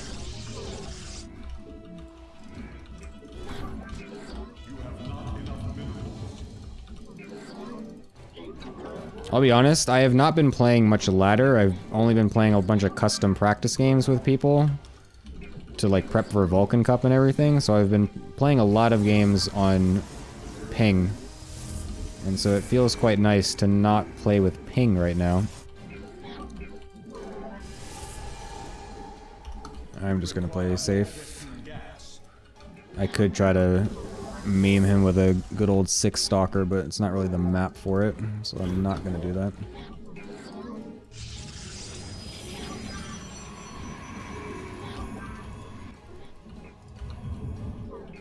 Where is this probe going?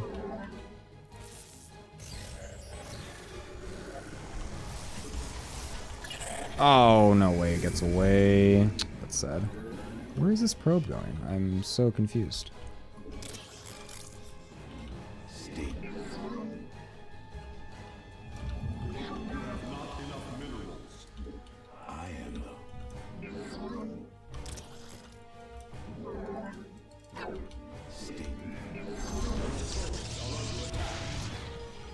Okay, it was a double stalker opener. I'm still not used to the timing of how fast that sentry hallucination comes in now, with the faster timing of when it spawns.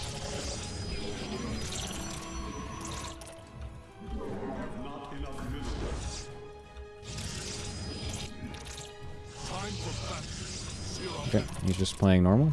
Sounds good.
Where shall we march? Please come up here. Please come up here. Please come up here. Look, I'm in your base. You want to deny the scouting. Please come up here. God damn it. Okay, he's not paying attention though. Oh, okay.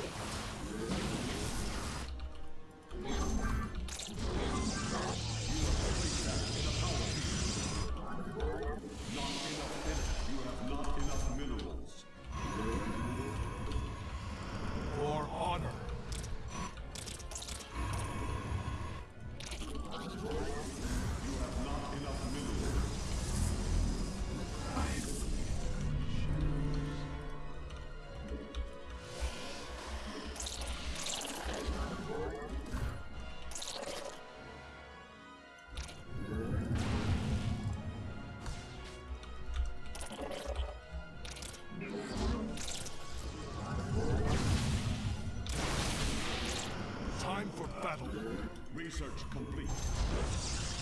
Engaging the enemy. Not enough energy. You have not enough minerals. I am not playing on NA, I'm on Korea.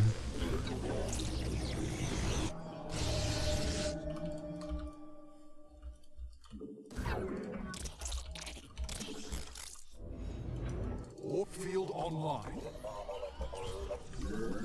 Upgrade not enough energy. What the hell? He's attacking?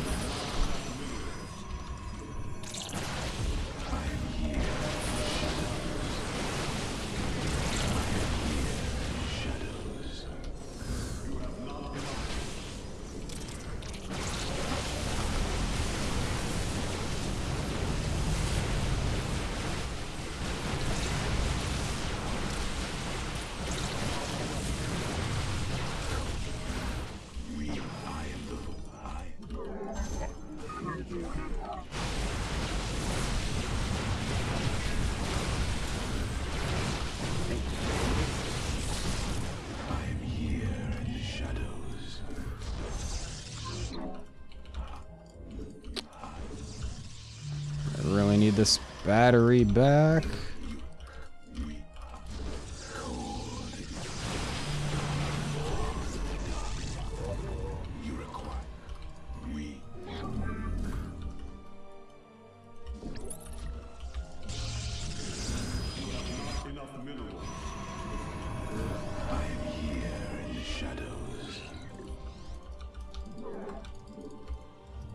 Mineral field depleted. You have not enough mineral.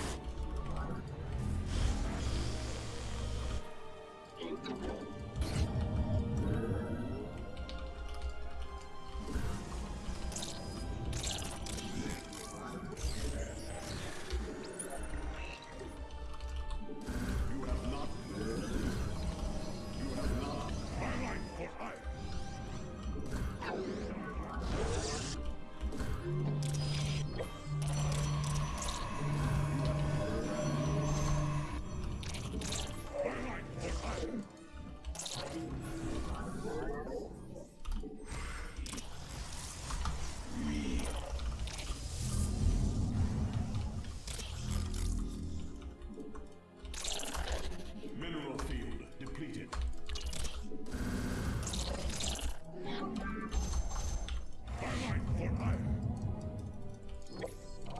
The fuck? The prism's over here now? We embrace the glory of battle. We embrace the glory of battle.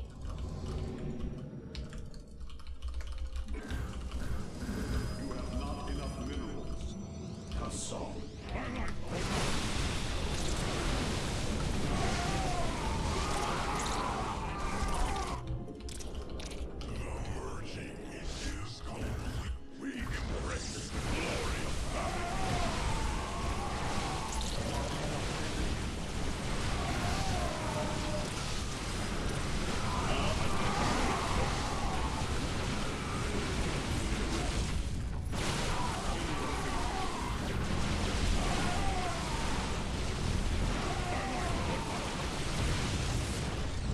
Upgrade complete.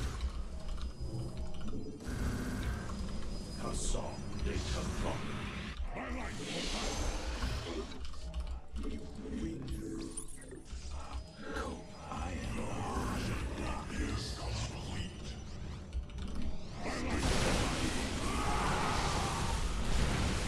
That was a bad blink, if you will. Oh, never mind, he's got a million zealots.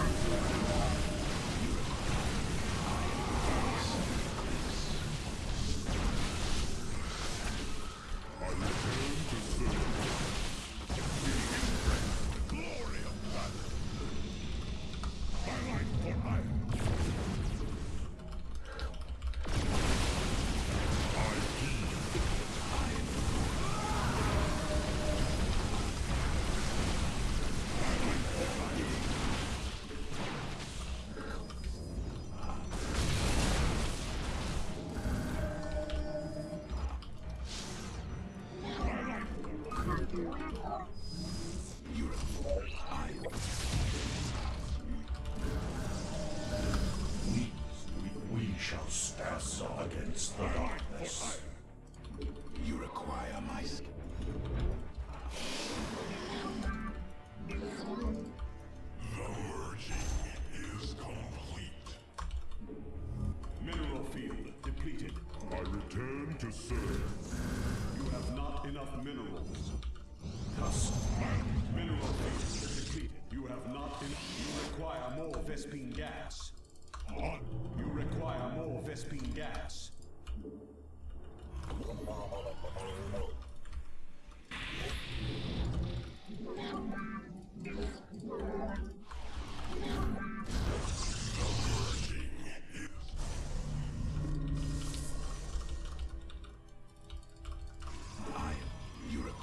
We are one. Mineral field depleted. Your warriors have engaged not enough minerals. For them.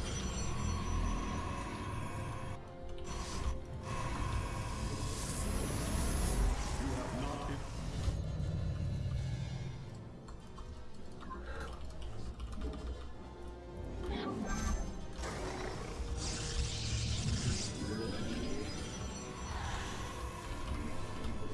You have not enough. We embrace the glory of our life for us.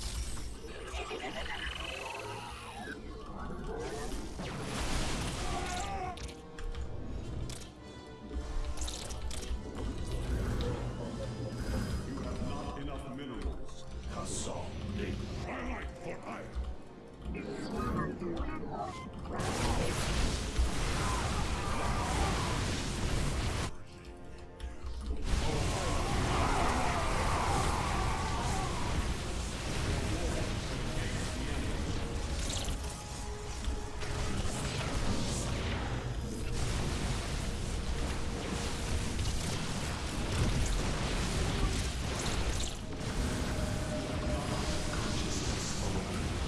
Our life for hire. Your warriors have engaged.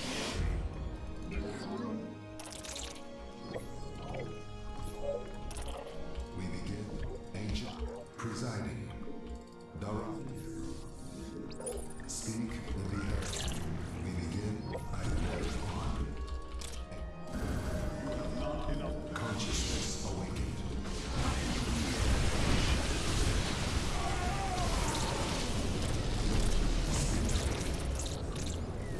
Our pylon is under attack. You have not enough minerals. You have not enough minerals. Consciousness awakened. Upgrade mineral field depleted. Presiding. You have not mineral. Hassan, data block. Ancient glory reborn. You have not enough.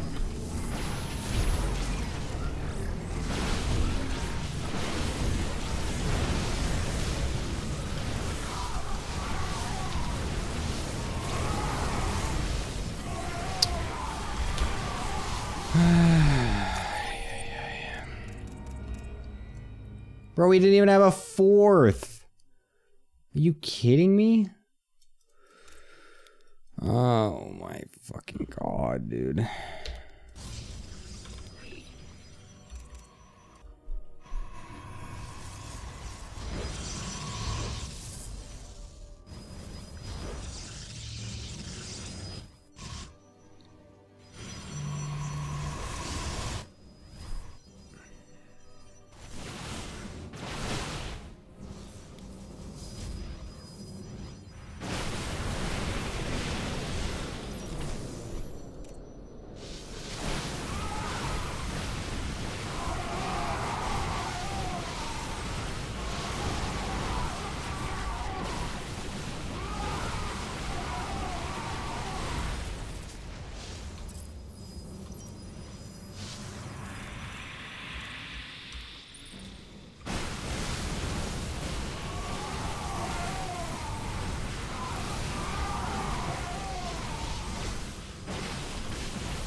I thought right here I just won the game. I mean, I did, to be honest.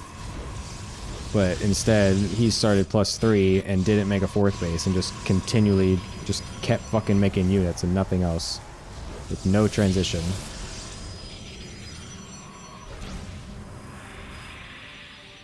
He makes a second forge of all things. He just fucking mashes the unit button. Dude, he's got so many zealots.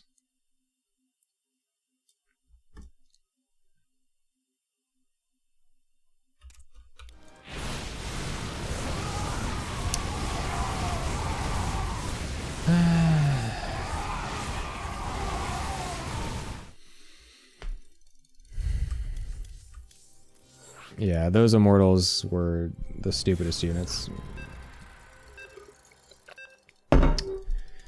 Losing 50 points is always fun. And now a diamond Protoss. Oh boy. Time for another 50 more.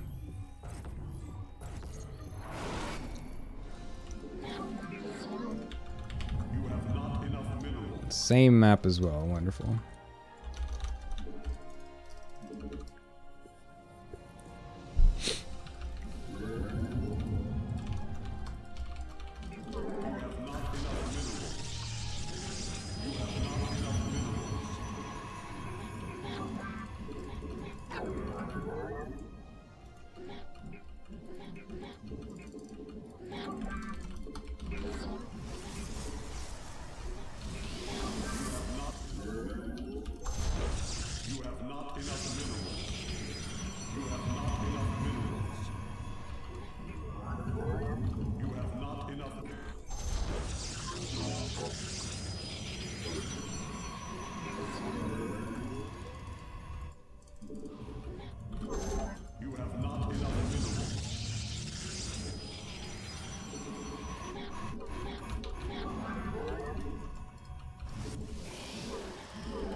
Oh, don't block it. Okay, thank God.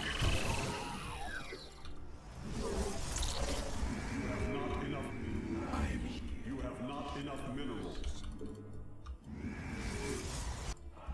State thy bidding. Our pylon is under attack. Dude, the amount of people lately that have been fucking hiding their 2 stalkers is annoying me.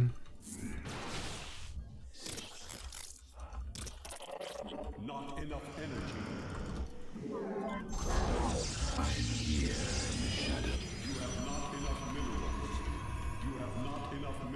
I'm just trying to make it so that way, if you go adepts, you get punished. That's all I want. Oh, a 3rd gateway. And a robot. Oh, okay. You, sir, come down here.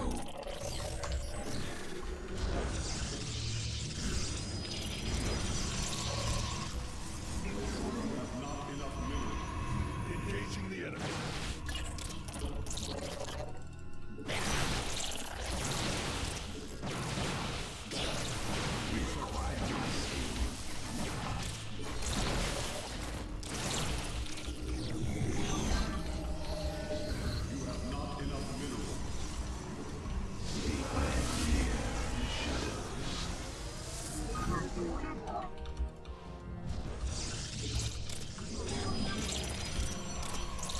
This is a strange build to be doing on this map.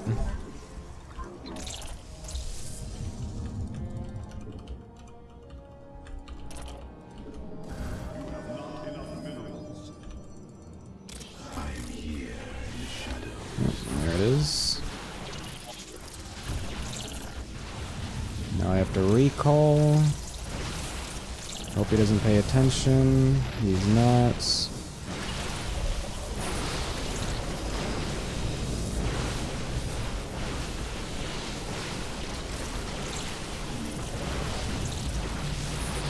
But I don't have any fucking production.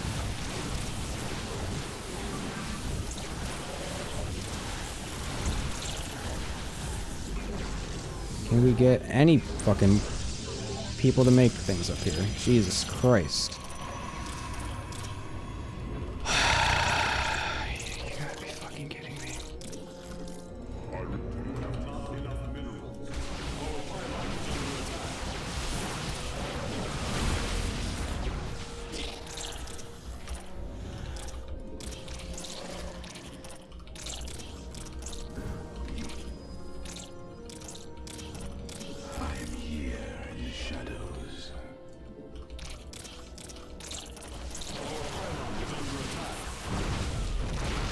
It's fucking pain.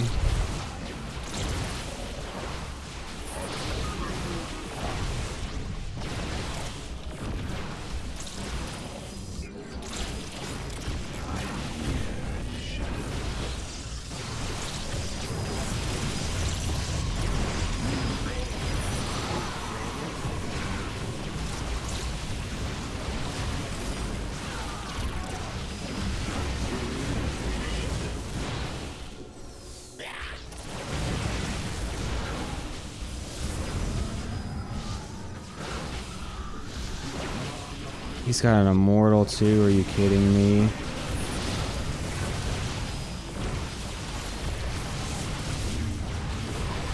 Bro! Jesus fucking Christ!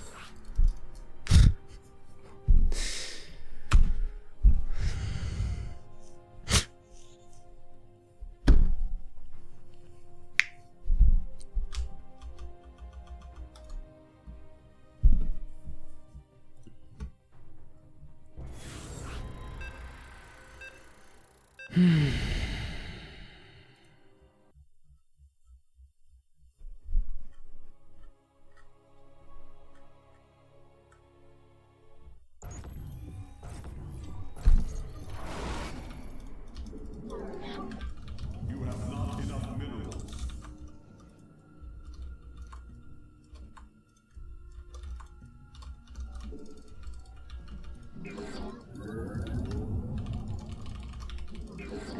You have not enough minerals. You have not enough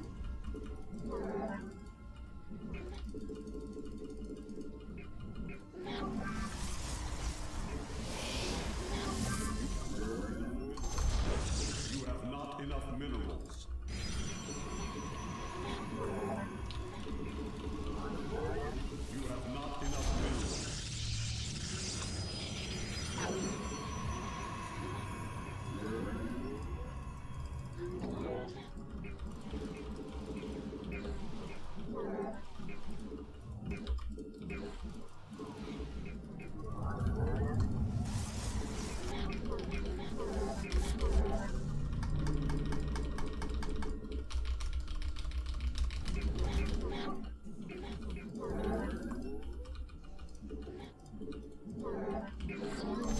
You have not enough minerals. You have not enough minerals.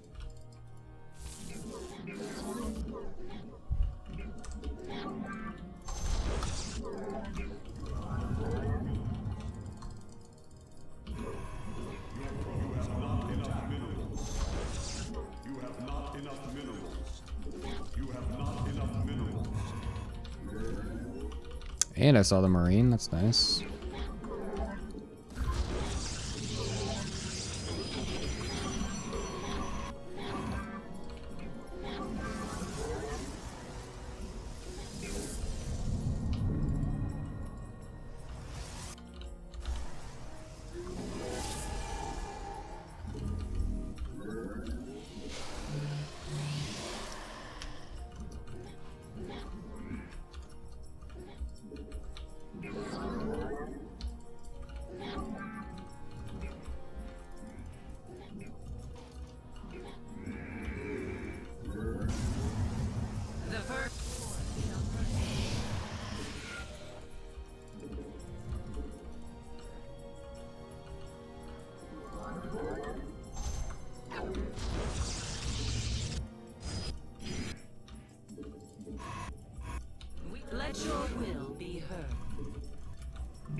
Oh my, there's no bunker.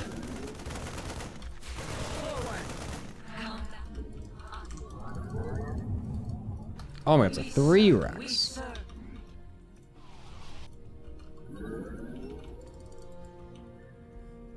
It shall. Glorious combat is upon us.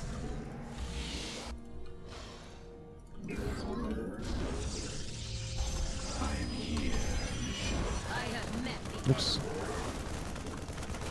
we serve with pride.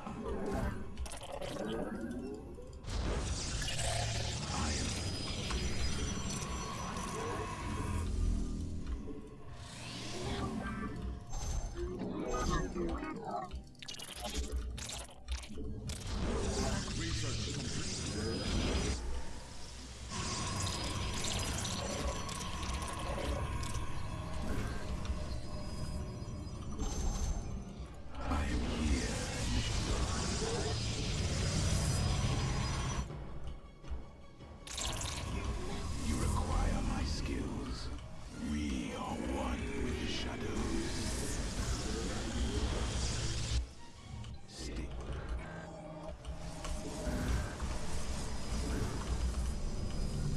I am here in the shadows.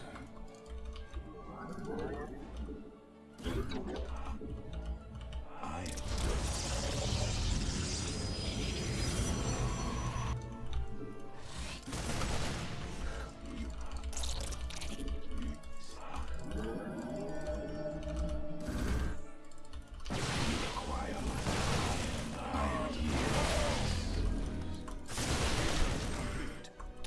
Got an early stim. Poggers. let our enemy know our fury.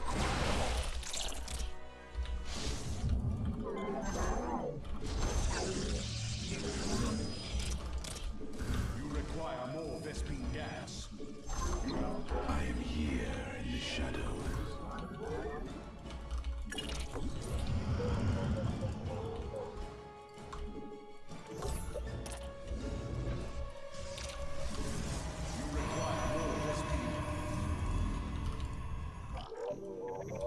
Where do our enemies?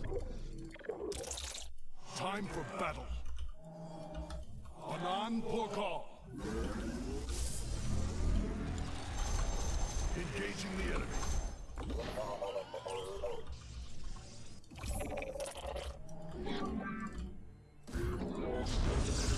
You have not enough minerals.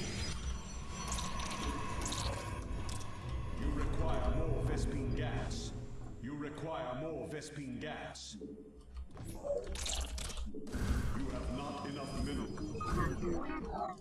My life for iron.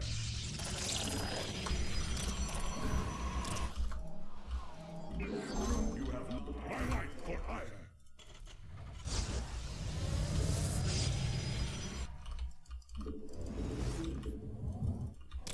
You have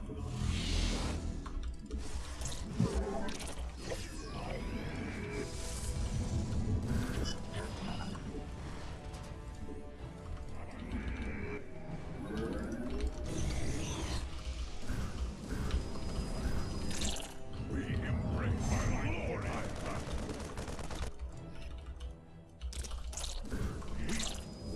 You have not enough minerals. You have not enough minerals. Research complete.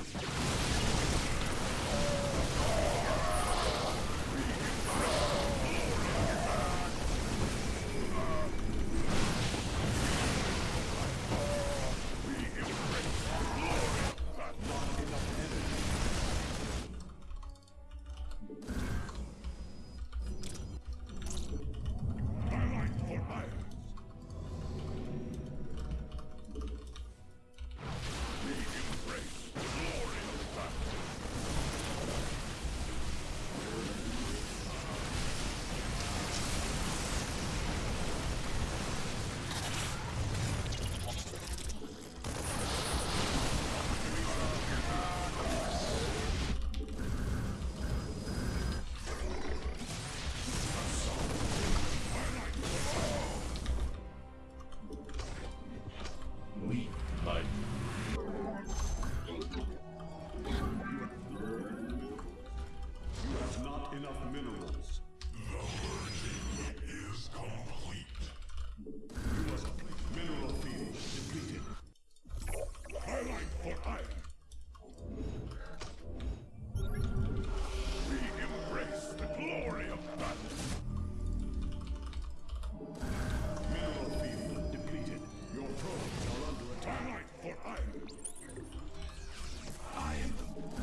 Get dabbed on, son.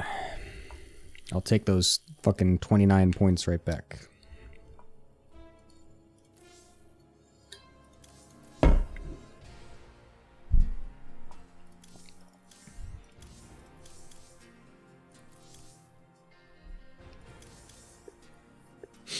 That was basically a perfect game. Like, I made no mistakes that game. Everything was actually totally perfect. Like, yes, I lost units, so it's technically not a by definition, perfect game means you lose no units. But I basically played perfectly.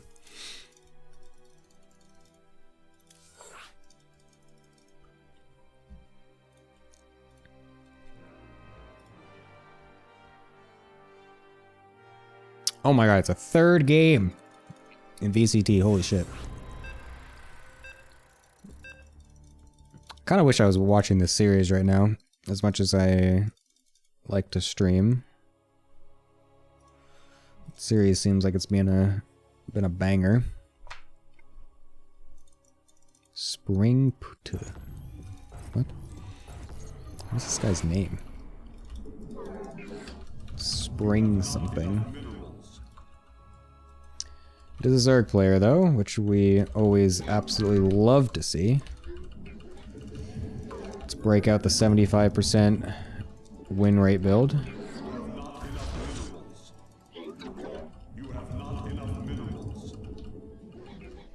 Scene, thank you. It's funny, I'm like literally staring at my OBS and I can see that I'm in the wrong scene, but I don't fix it. I like don't put 2 and 2 together because I'm just so used to the scene switcher doing it for me. I don't even think to process that information. Can you probes just stay where I want you to? Jesus Christ.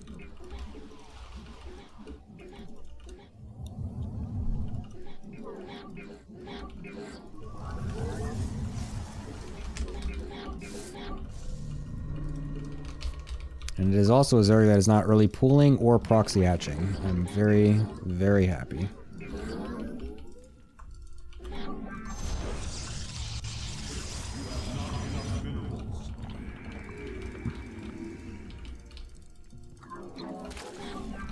Excuse me.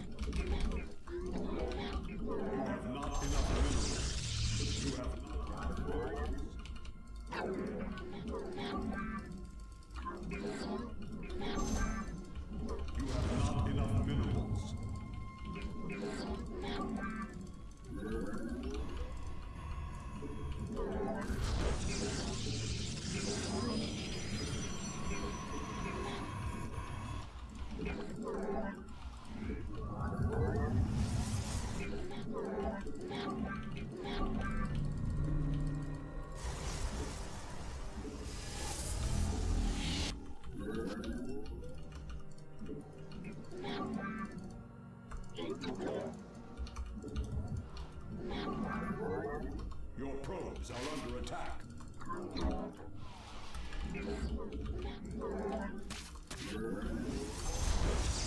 The firstborn shall persevere.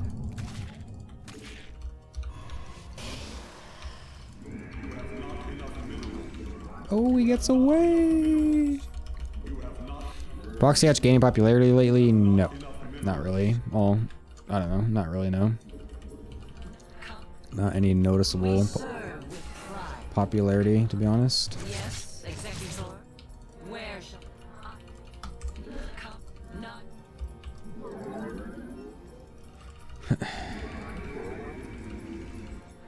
I shall be claimed. Shadows. Yes.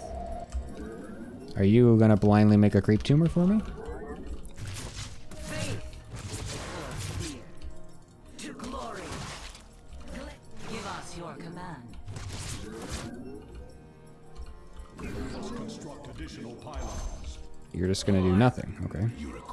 I literally was like so assured that that guy was about to make a creep tumor that I just wasn't paying attention and got supply blocks. Well, Where Oh my lord.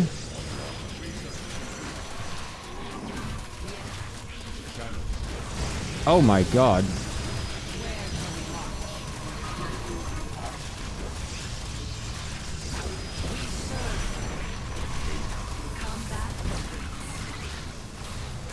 Can we attack? Oh, okay.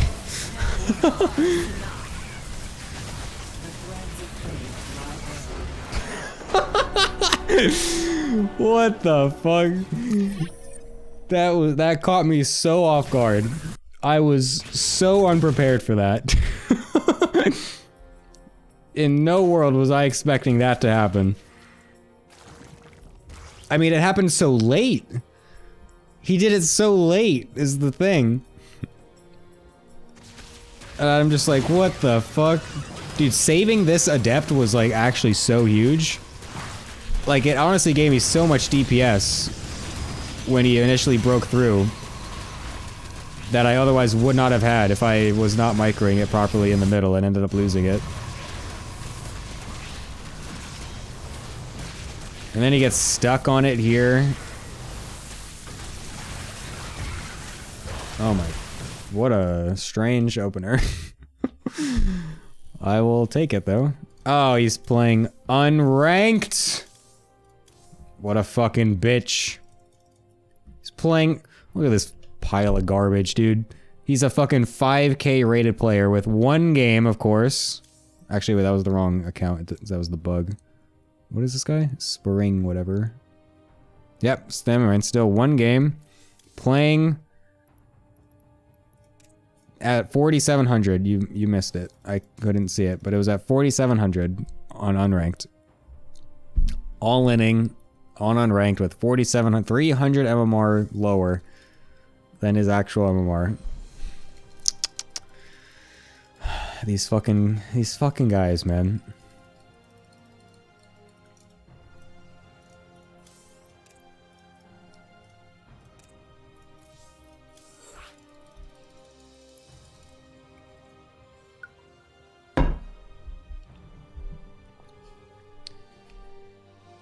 Despicable.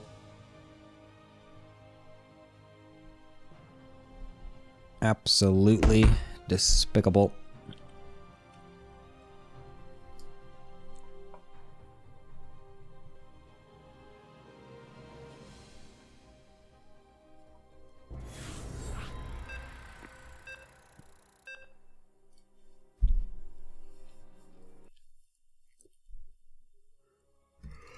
Oh boy, back to the PvP.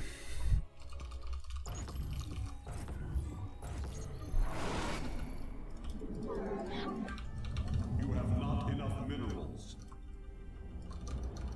At least it is a no ramp map though, so I can do my stalker shenaniganry. Which makes me feel good. I might even do ye old 3-gate prism. To really skill check this guy.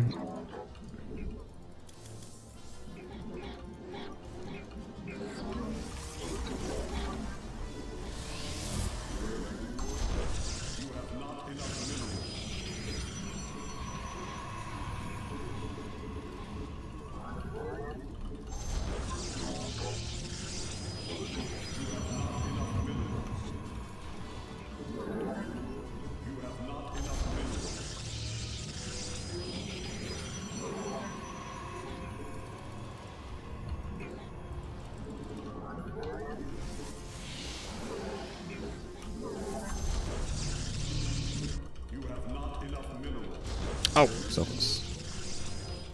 He is saving his chrono boost. Never mind. He was late on his chrono boost. He has not scouted me though.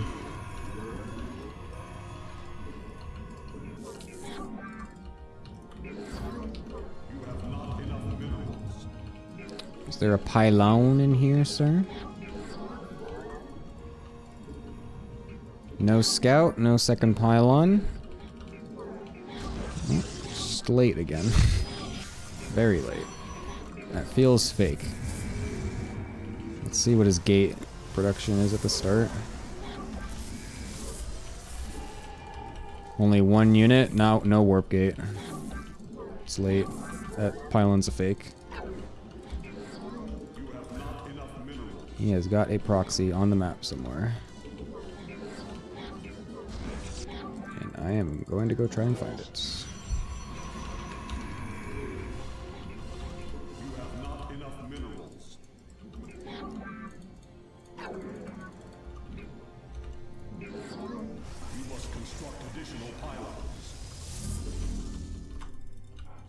State thy bidding.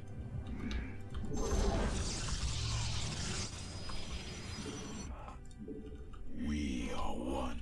State the. We are one with the shut. Cold is the. State thy. I am here in the shadows. Death comes to all. For the we And it's a robo. I am the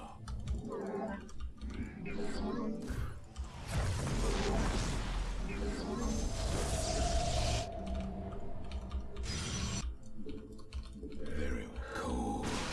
We you we are we I am the heart.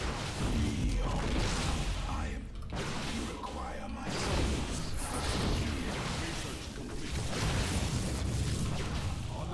the sky. We I field online. Oh my god, I fucking lifted up the wrong one. Oh my god, are you kidding me? How did I lift up the wrong one? How did that even happen? Oh my god, no!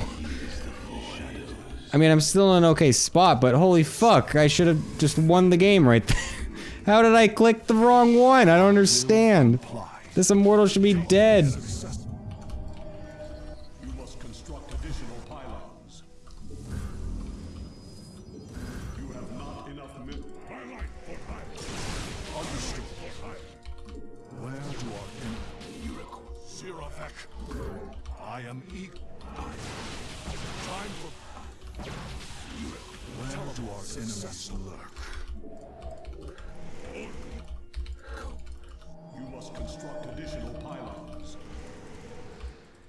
For honor, I stalk in the storm. I am the heart. You have not enough minerals. Time. Warp field online.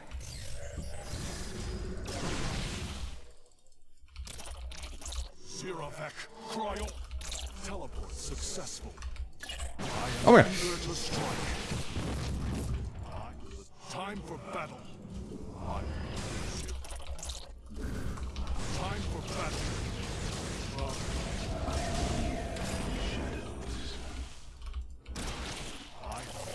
Not in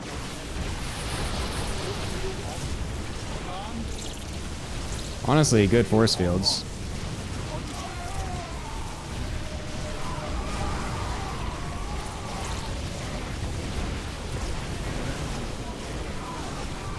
I am throwing like a fucking madman.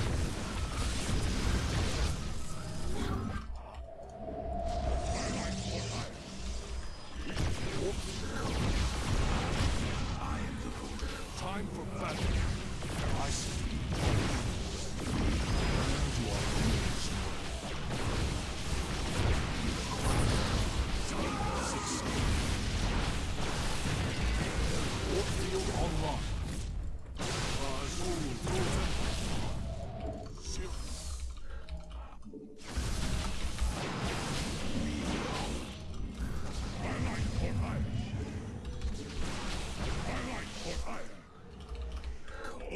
Teleport successful. Time high. Where do our enemies lurk? Anan Oh, he just killed his own fucking stalker. the skies await. Understood. I stalk. You have not enough minerals. Teleport successful.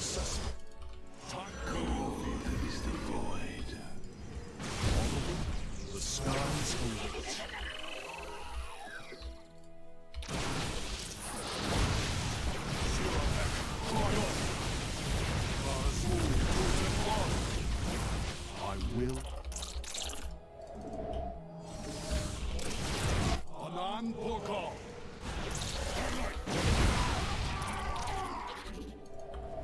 I am eager to feel on Dude, literally this game would have been over if I just fucking...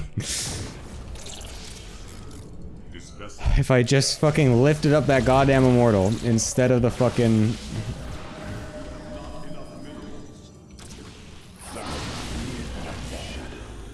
Oh my god. It died though, I'm not happy about that. Bro, I'm so upset!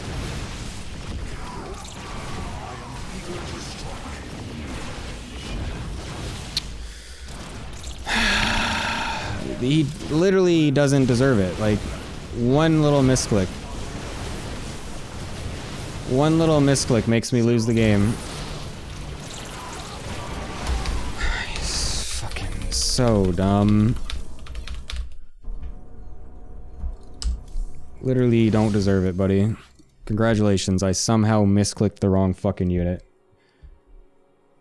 Unreal.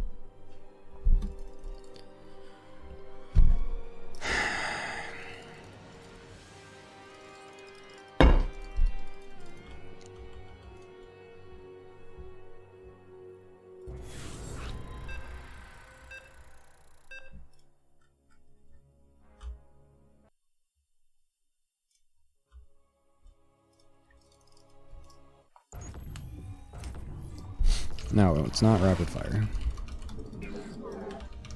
I just somehow clicked the wrong unit. I literally don't understand. I just don't know. I don't know how I clicked the wrong unit. I don't understand. I was literally 100% sure I clicked the immortal, and somehow the stalker went in the air.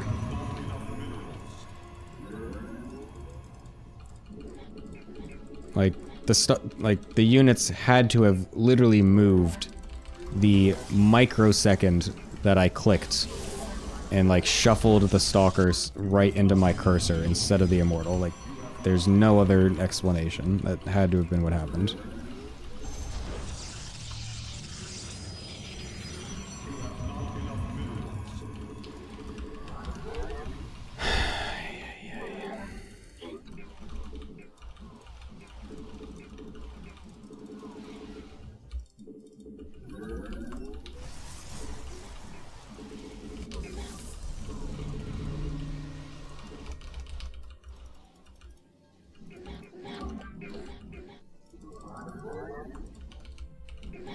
And now we're getting proxied. Excellent.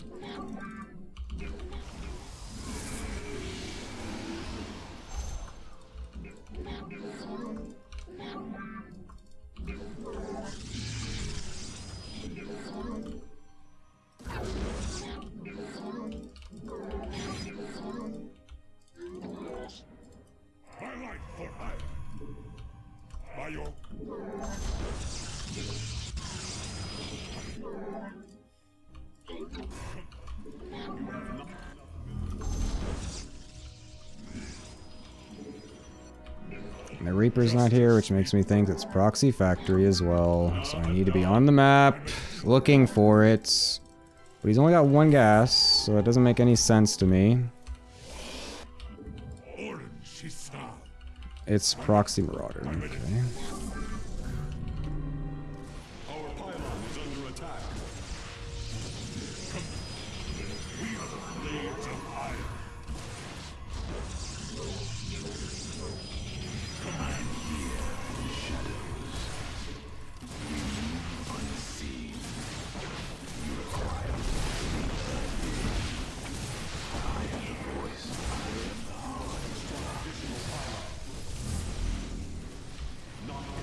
Forgot to make another stalker. I'm a fucking idiot.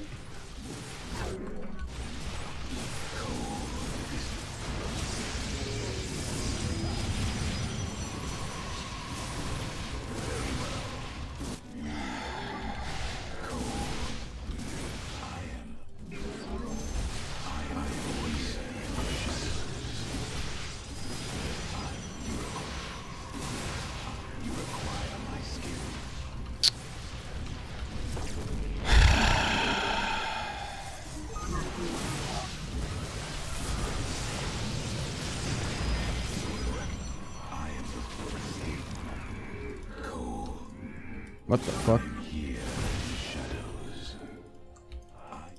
You require my skill.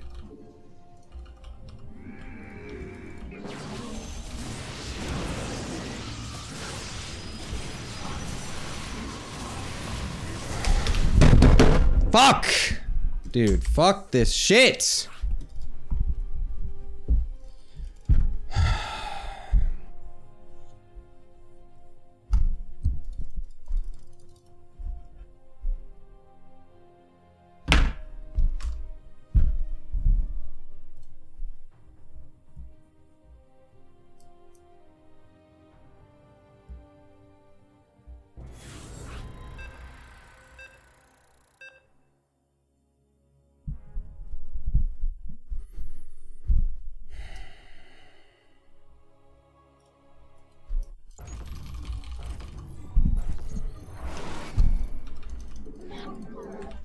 You have not enough minerals.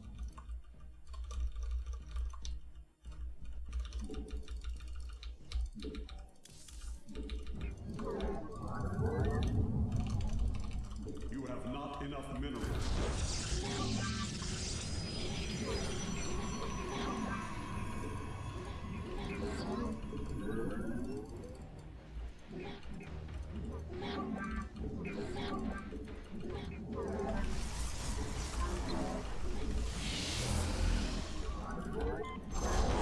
You have not enough minerals.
She must construct additional pylons.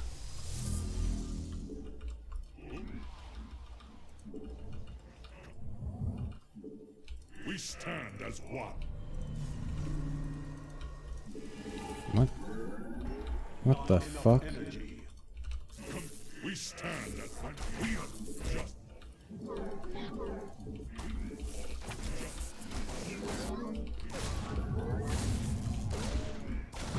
We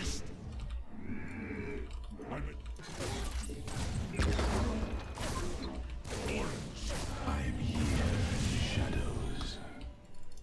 State thy bidding. We move unseen, cold.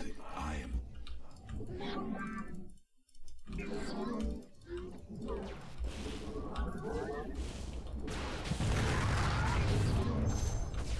We.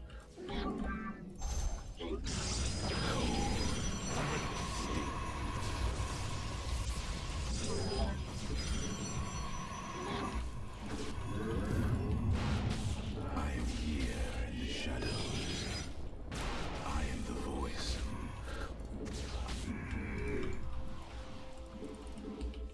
You require my skill. pylons. We must construct additional. I am the.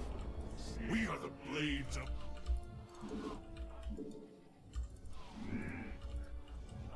We. Na'adan. I am the voice of the eclipse. You state the.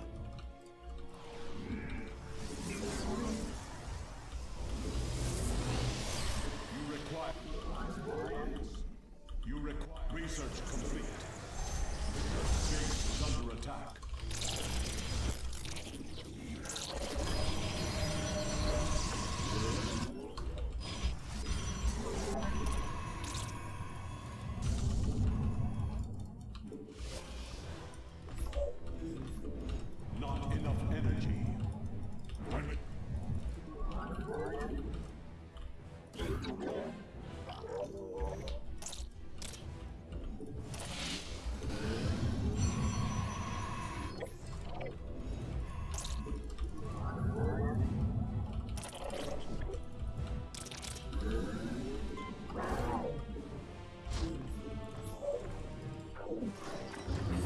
3cc.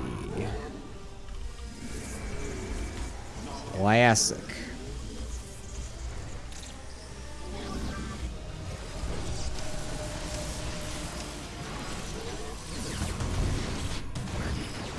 Are you kidding me? The sentry gets hits.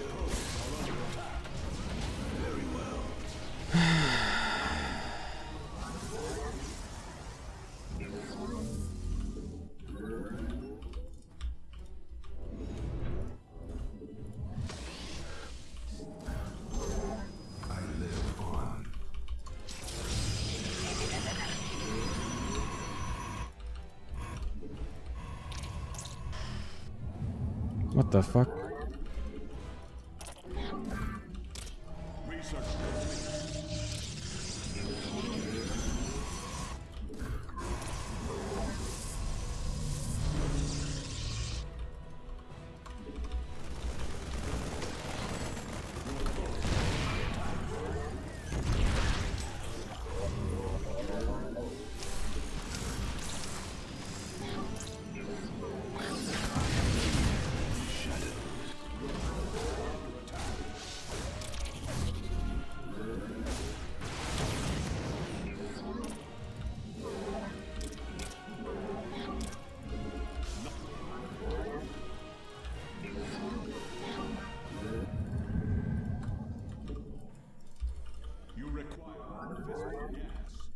You require more Vespine gas. You have not enough minerals.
What?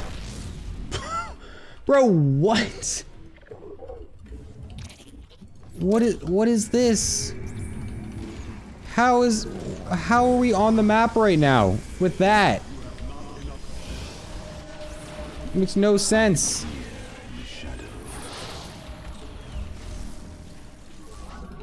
What do we do? What is happening here?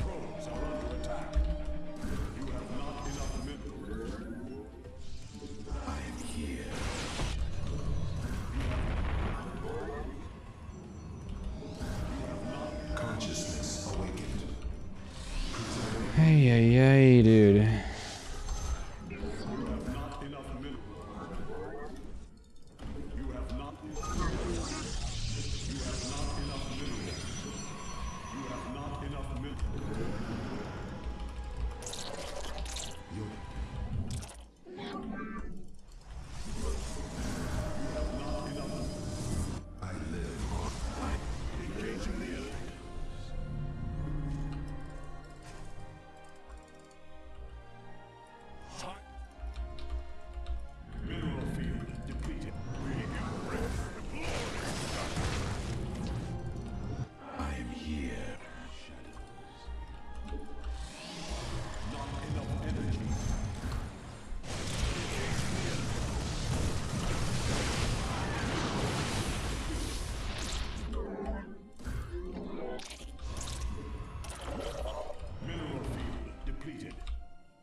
Best thing is he's just gonna fucking sit there.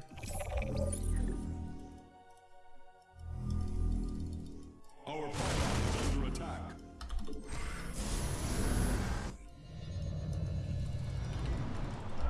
Not enough energy. Begin anew.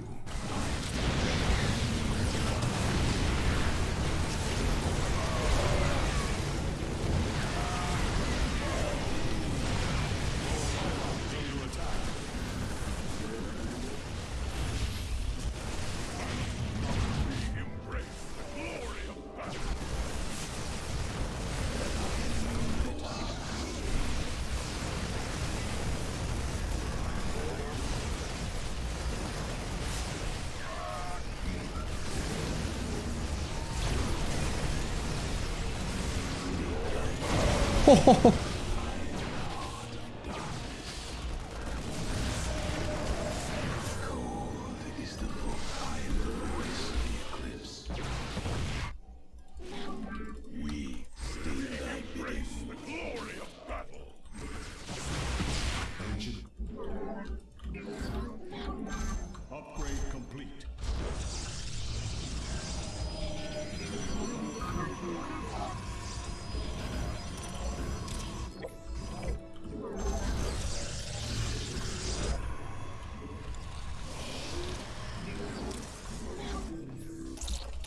Ancient glory reborn.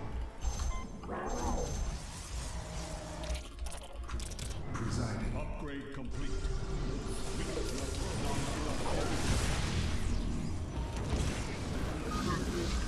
Base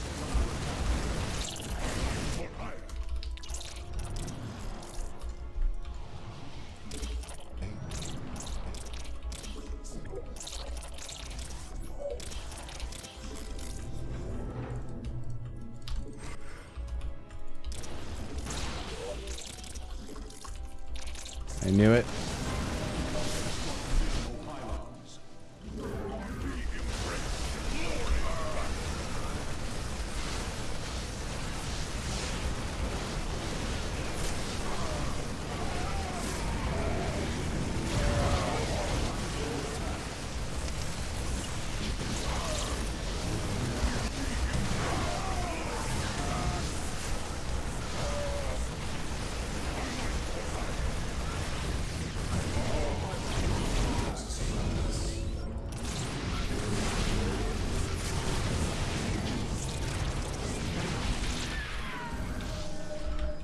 You must construct additional pylons. Iron for iron.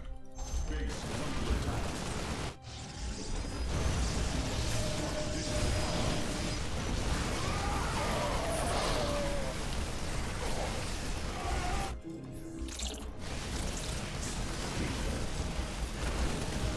Not enough minerals. Not enough energy. I am here.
Mr. fucking drop man, bro.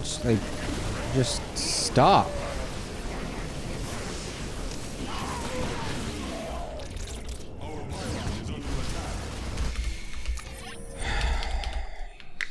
Fucking Jesus Christ.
You have not enough minerals.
Oh boy, another one. Wow, 3 for 3 on the fucking proxies today. Woohoo, yay, fun interactive gameplay, yes. Love it. So enjoyable.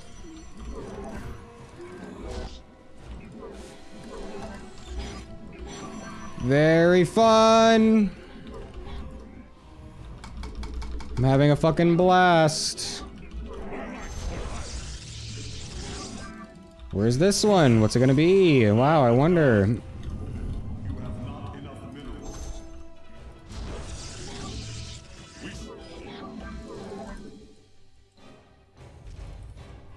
We are the... Your probes are under attack. Not enough energy. Oh, it's a third fucking depot. Oh my gosh. It's a fucking proxied factory.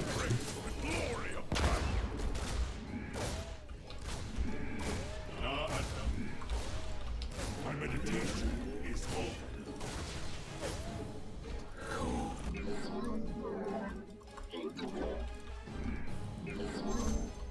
And I can't get out on the map to fucking contest it. Oh boy. Stay cold.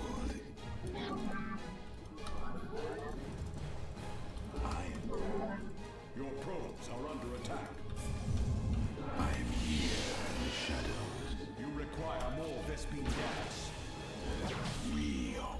I am cold is the void. Complete the cycle. I am the heart of darkness. Justice speak. You require my skin here in the shadows.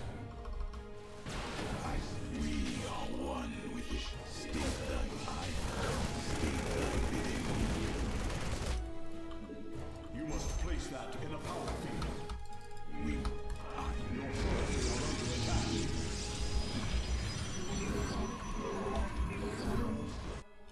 we you require. Research complete. My robo is so late.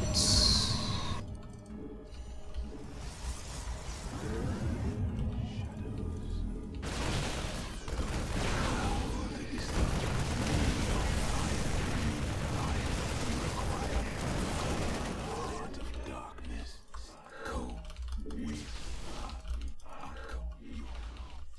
I would have literally had an immortal out right now.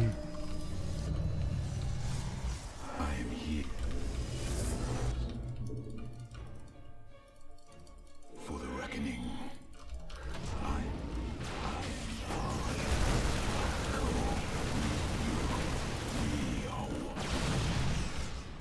You're cold is the void.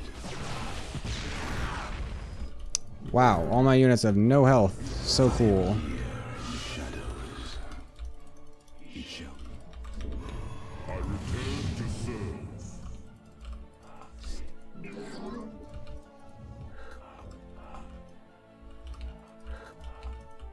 Our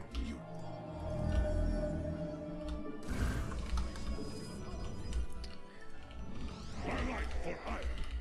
Orange, she said. Command. Base is under attack.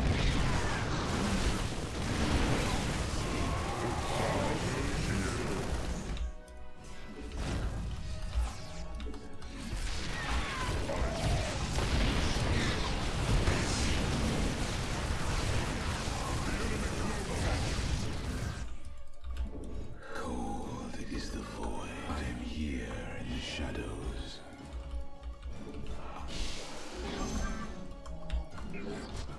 We. You require. State I am. We. You require.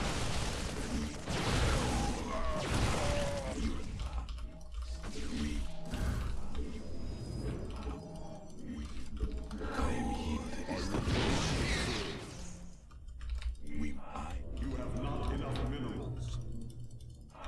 You have not enough minerals. Is the you require. I am cold.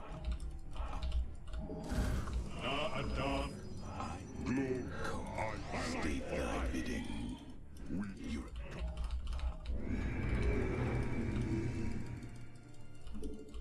We.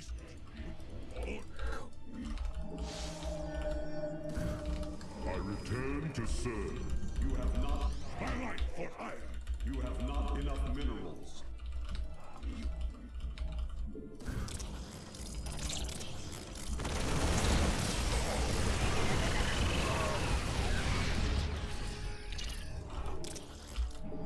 have not enough minerals. My light for hire.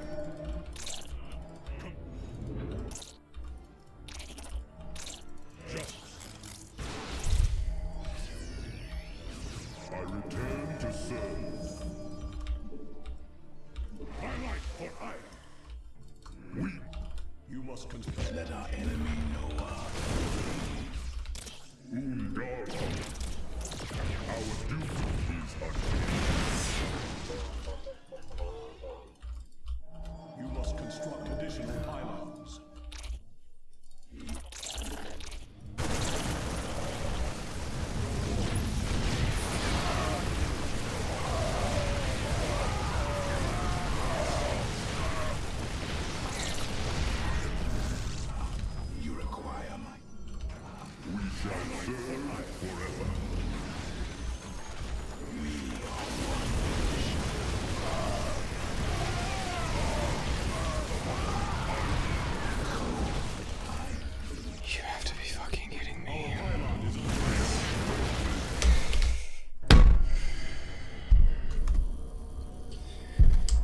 was fun. GG's. See ya.